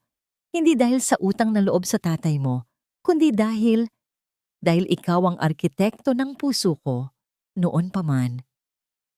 Isang dahan-dahang nangiti ang sumilay sa mga labi ni Tala. Sa gitna ng pagkawasak ng kanyang dating buhay, nakahanap siya ng isang pundasyon na hindi kayang tibagin ng kahit anong unos. Pagbalik nila sa ospital, sinalubong sila ni Mang Lando na may dalang isang puting sobre na iniwan sa information desk. Walang pangalan ang nagpadala, ngunit pagbukas ni Tala, nalaglag ang isang litrato. Ito ay litrato ni Mateo, na kinunan mula sa malayo habang kasama si Tala sa dalampasigan kanina lang. Sa likod ng litrato may nakasulat gamit ang pulang tinta. Ang sarap panoorin ng kaligayahan nyo. Pero tandaan mo, Tala, kapag kinuha ng dagat ang isang bagay, kailangan itong palitan ng dugo. Magkita tayo sa huling hantungan ng tatay mo bukas ng gabi. Naramdaman ni Tala ang isang matinding kilabot. Alam ni Cielo kung nasaan sila. At ang huling hantungan ng kanyang ama ay ang bangin kung saan nahulog ang sasakyan 10 taon na ang nakalilipas. Akala mo ba ay tapos na ang lahat, Tala? Ang dagat ang naging saksi sa simula. At ang dagat din ang tatapos sa kwento nating dalawa. Ang boses ni Cielo ay humahalo sa hagupit ng hangin sa itaas ng bangin. Nakatayo siya sa mismong gilid. Ang kanyang buhok ay tila mga itim na galamay na sumasayaw sa gitna ng ulan. Ang dilim ng gabi ay paminsan-minsang pinuputol ng matatalim na kidlat na nagbibigay liwanag sa maputla at halos hindi na makilalang mukha ng kanyang pinsan. Nakatayo si Tala. Ilang metro ang layo. Ang kanyang mga paa ay nakabaon sa madulas na putik. Nararamdaman niya ang bawat patak ng ulan na tila mga karayom na tumutusok sa kanyang balat. Ang lugar na ito, ang sementadong kalsadang putol at ang matatarik na bato sa ibaba, ay ang huling imaheng nakita ng kanyang ama bago ito tuluyang nilamon ng kailaliman 10 taon na ang nakalilipas. Ang kanyang puso ay tila isang mabigat na batingaw na tumutunog sa loob ng kanyang dibdib. Bawat pintig ay punong-puno ng pait at alaala. Ngunit sa pagkakataong ito, hindi siya nanginginig sa takot. Ang kanyang mga mata, na dati ay puno ng pagmamahal para sa pinsan, ngayon ay tila 2 matigas na hiyas na sumasalamin sa bagsik ng kalikasan. Bakit, Cielo? Ang tanong ni Tala. Ang kanyang boses ay hindi nalunod sa ingay ng bagyo. Bakit kailangan mong pumatay? Para sa mga bagay na kusang loob ko namang ibibigay sa'yo kung nagpasabi ka lang. Bakit kailangang dumanak ang dugo ng tatay ko? Tumawa si Cielo. Isang tawang tila tunog ng pagkabasag ng mga kristal sa semento. Ibibigay? Iyan ang problema sa'yo, Tala. Ang yabang mo sa likod ng kabaitan mo. Akala mo ba ay sapat na ang mga tira-tirang damit at pera para mabusog ang gutom ko? Gusto ko ang buhay mo. Gusto ko ang respeto sa'yo ng mga tao. Gusto kong makita kang gumagapang sa putik kung saan ako nanggaling. Humakbang si Tala palapit. Hindi alintana ang panganib. Dahan-dahan niyang inalis ang suot niyang scarf at hinayaan itong tangay ng hangin patungo sa kailaliman ng bangin. Ang kinuha mo sa akin ay hindi yaman, Cielo. Ang kinuha mo ay ang pagkakataon kong makitang tumanda ang tatay ko at ang batang si Junjun na ginawa mong biktima ng sarili mong baliw na pangarap. Siya ang buhay na patunay na wala kang puso. Sa gitna ng kanilang pagtatalo, lumitaw si Mateo mula sa likuran ng isang malaking puno. Kasama ang mga pulis na dahan-dahang pinaliligiran ang lugar. Ang liwanag ng mga flashlight ay tumama sa mukha ni Cielo na tila isang hayop na nabulag sa gitna ng gubat. "Huwag kayong lalapit!" Sigaw ni Cielo habang may inilabas na isang maliit na lighter at isang container ng gaas. Susunugin ko ang sarili ko. Isasama ko ang lahat ng sikretong gusto ninyong malaman. Cielo, tama na. Sigaw ni Mateo. Ang kanyang boses ay puno ng utos at pag-aalala para kay Tala. Wala ka nang matatakasan. Si Renato ay nagsalita na. Alam na namin ang lahat. Tumingin si Cielo kay Tala. Ang kanyang mga mata ay nagniningning sa isang huling sandali ng purong inggit. Sige Tala, kunin mo ang lahat. Kunin mo ang kumpanya, ang bahay, at ang lalaking iyan. Pero gabi-gabi, sa tuwing titingin ka sa dagat, mukha ko ang makikita mo. Ako ang magiging pinakamalalim na sugat na hindi kailanman maghihilom. Akma nang tatalon si Cielo nang mabilis na kumilos si Tala. Hindi niya ito hinayaang mahulog. Sa halip, hinawakan niya ang braso ni Cielo ng buong lakas at hinila ito pabalik sa ligtas na lupa. Ang dalawa ay bumagsak sa putikan, magkayakap sa isang paraang puno ng puot at matagal ng pagkakaibigan na ngayoy abo na lamang. Hindi kita hahayaang mamatay ng ganito kadali, Cielo. Bulong ni Tala sa tainga ng pinsan habang mabilis na lumalapit ang mga pulis para pusasan ito. Mabubuhay ka. Mabubuhay ka sa loob ng rehas.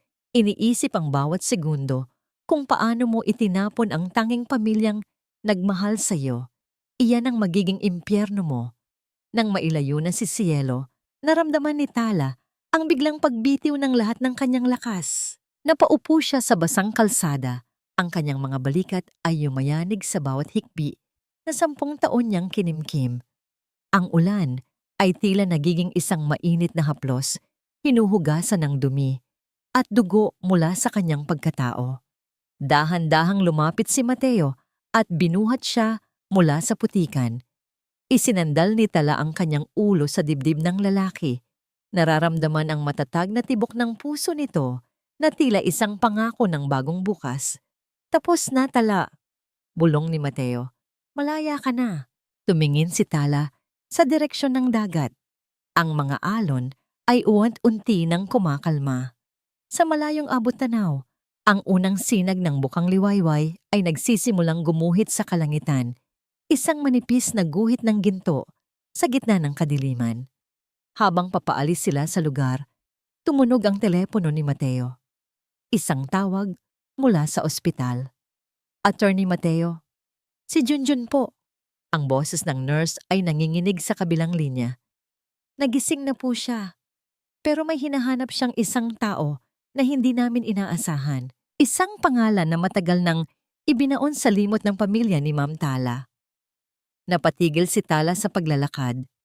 Ang kanyang mga mata ay lumaki sa gulat. Sino, Mateo? Sinong hinahanap niya?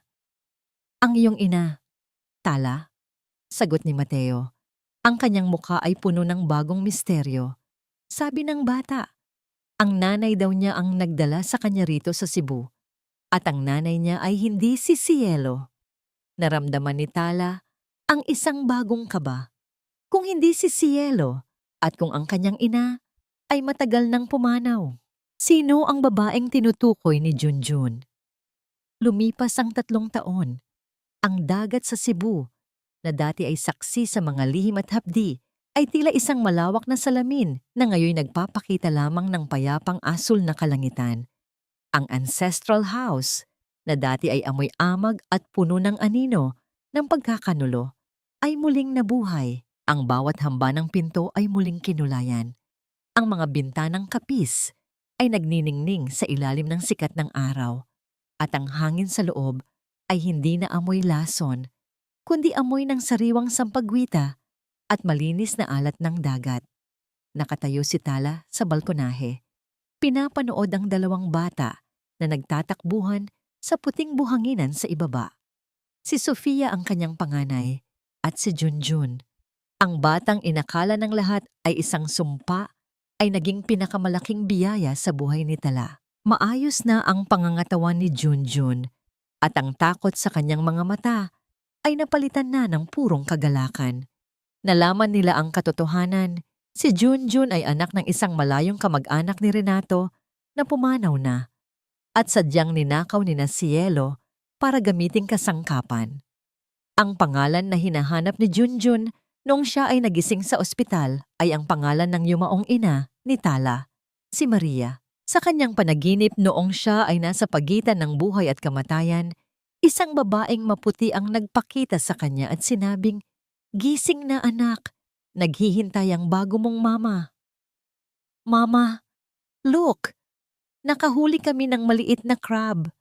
Sigaw ni Junjun habang iwinawagay-way ang kanyang maliit na balde. Napangiti si Tala, isang ngiting hindi napilit, isang ngiting nagmumula sa isang pusong hilom na, "Ingat kayo ha, huwag masyadong malayo sa pampang." Naramdaman ni Tala ang isang pamilyar na init sa kanyang likuran.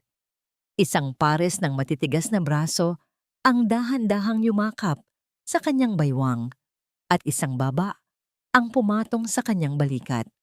Si Mateo. Sa loob ng 3 taon, hindi ito umalis sa kanyang tabi. Hindi siya nito minadali. Hinayaan siyang bumuo muli ng sariling pundasyon hanggang sa maging handa siyang magmahal muli. "You look beautiful today, Tala." Bulong ni Mateo. Ang kanyang boses ay tila isang malambing na kumpas ng musika. Para kang dagat pagkatapos ng bagyo, payapa at puno ng pag-asa. Humarap si Tala kay Mateo, inilagay ang kanyang mga kamay sa leeg nito. Hindi na siya ang martir na asawa na laging nakayuko. Siya na ang arkitekto ng kanyang sariling kaligayahan. Dahan-dahang idinikit ni Mateo ang kanyang noo sa noo ni Tala. Sa katahimikan ng hapong yon, sapat na ang init ng kanilang mga balat at ang pagtatagpo ng kanilang mga hininga para sabihing tapos na ang panahon ng pagdurusa. "Thank you for staying, Mateo. Thank you for building this home with me." Mahinang sagot ni Tala bago niya dahan-dahang isinandal ang kanyang ulo sa dibdib ng lalaki. Sa kabilang dako ng bansa, sa loob ng malamig na pader ng kulungan, ang hustisya ay patuloy na naniningil. Si Renato ay isang anino na lamang ng kanyang dating pagkatao.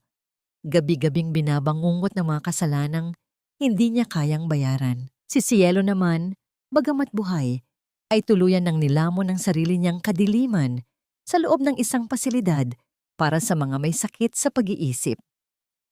Doon, gabi-gabi niyang suot ang mga damit na gawa sa basahan, nagpapanggap pa rin siya ang reyna ng isang kahariang matagal nang gumuho. Nakuha na ni Tala ang sagot sa kanyang mga katanungan. Nagawa na ba niyang magpatawad? Hindi niya pinatawad ang kasamaan, ngunit pinatawad niya ang kanyang sarili.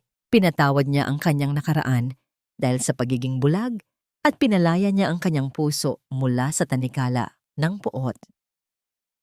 Ang pagpapatawad ay hindi para sa mga taong sumira sa kanya, kundi para sa kanyang sarili upang hindi na siya muling masira.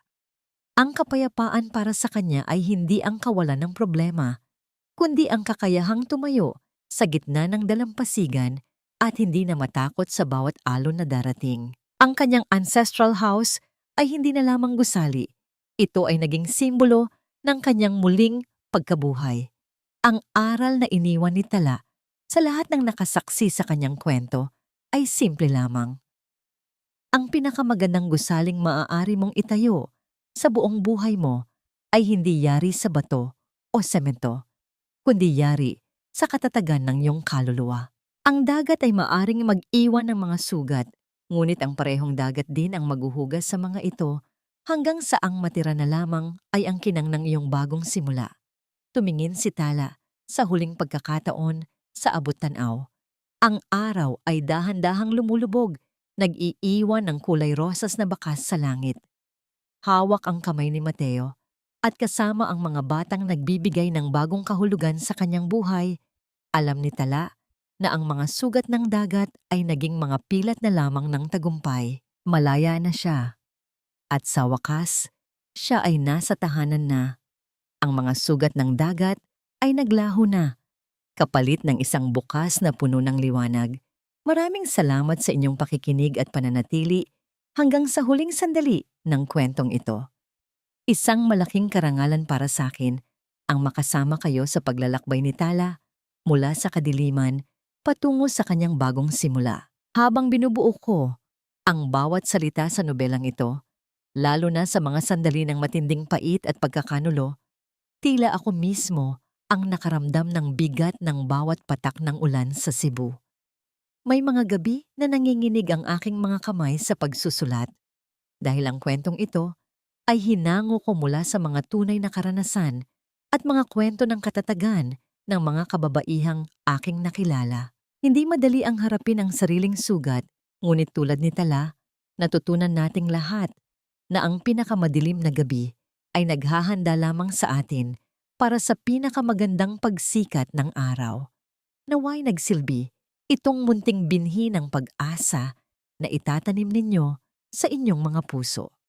Ang pagpapatawad at pagmamahal ay hindi kahinaan, kundi ang pinakamalakas na sandata upang mahanap ang tunay na kapayapaan. Tulad ng isang munting kandila sa gitna ng hangin, naway manatiling nagniningning ang inyong pananampalataya sa kabutihan ng tao. Bago tayo maghiwalay, nais kong itanong sa inyo, kung ikaw ang nasa posisyon ni Tala, kaya mo rin bang yakapin ang bata na naging simbolo ng pagtataksil sa iyo? O mas pipiliin mo bang kalimutan na lamang ang lahat?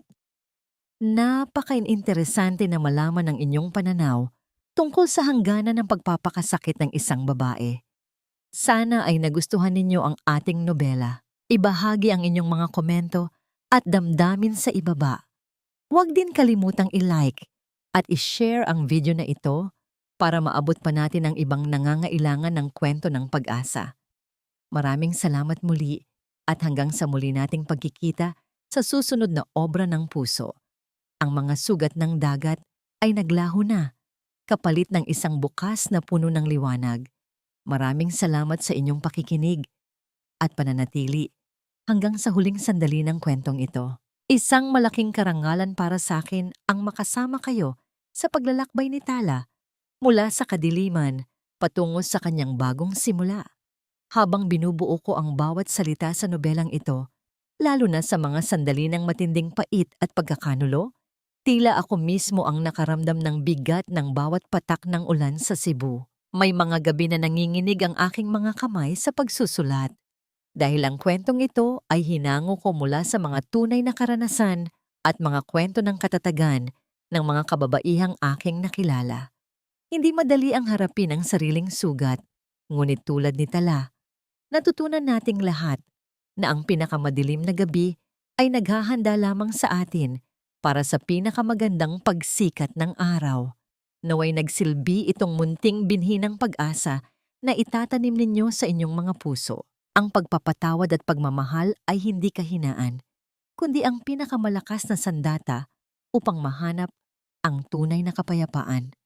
Tulad ng isang munting kandila sa gitna ng hangin, naway manatiling nagniningning ang inyong pananampalataya sa kabutihan ng tao. Bago tayo maghiwalay, nais kong itanong sa inyo, kung ikaw ang nasa posisyon ni Tala, kaya mo rin bang yakapin ang bata na naging simbolo ng pagtataksil sa iyo? O mas pipiliin mo bang kalimutan na lamang ang lahat? Napaka-interesante na malaman ang inyong pananaw tungkol sa hangganan ng pagpapakasakit ng isang babae. Sana ay nagustuhan ninyo ang ating nobela. Ibahagi ang inyong mga komento at damdamin sa ibaba. Huwag din kalimutang i-like at i-share ang video na ito para maabot pa natin ang ibang nangangailangan ng kwento ng pag-asa. Maraming salamat muli at hanggang sa muli nating pagkikita sa susunod na obra ng puso.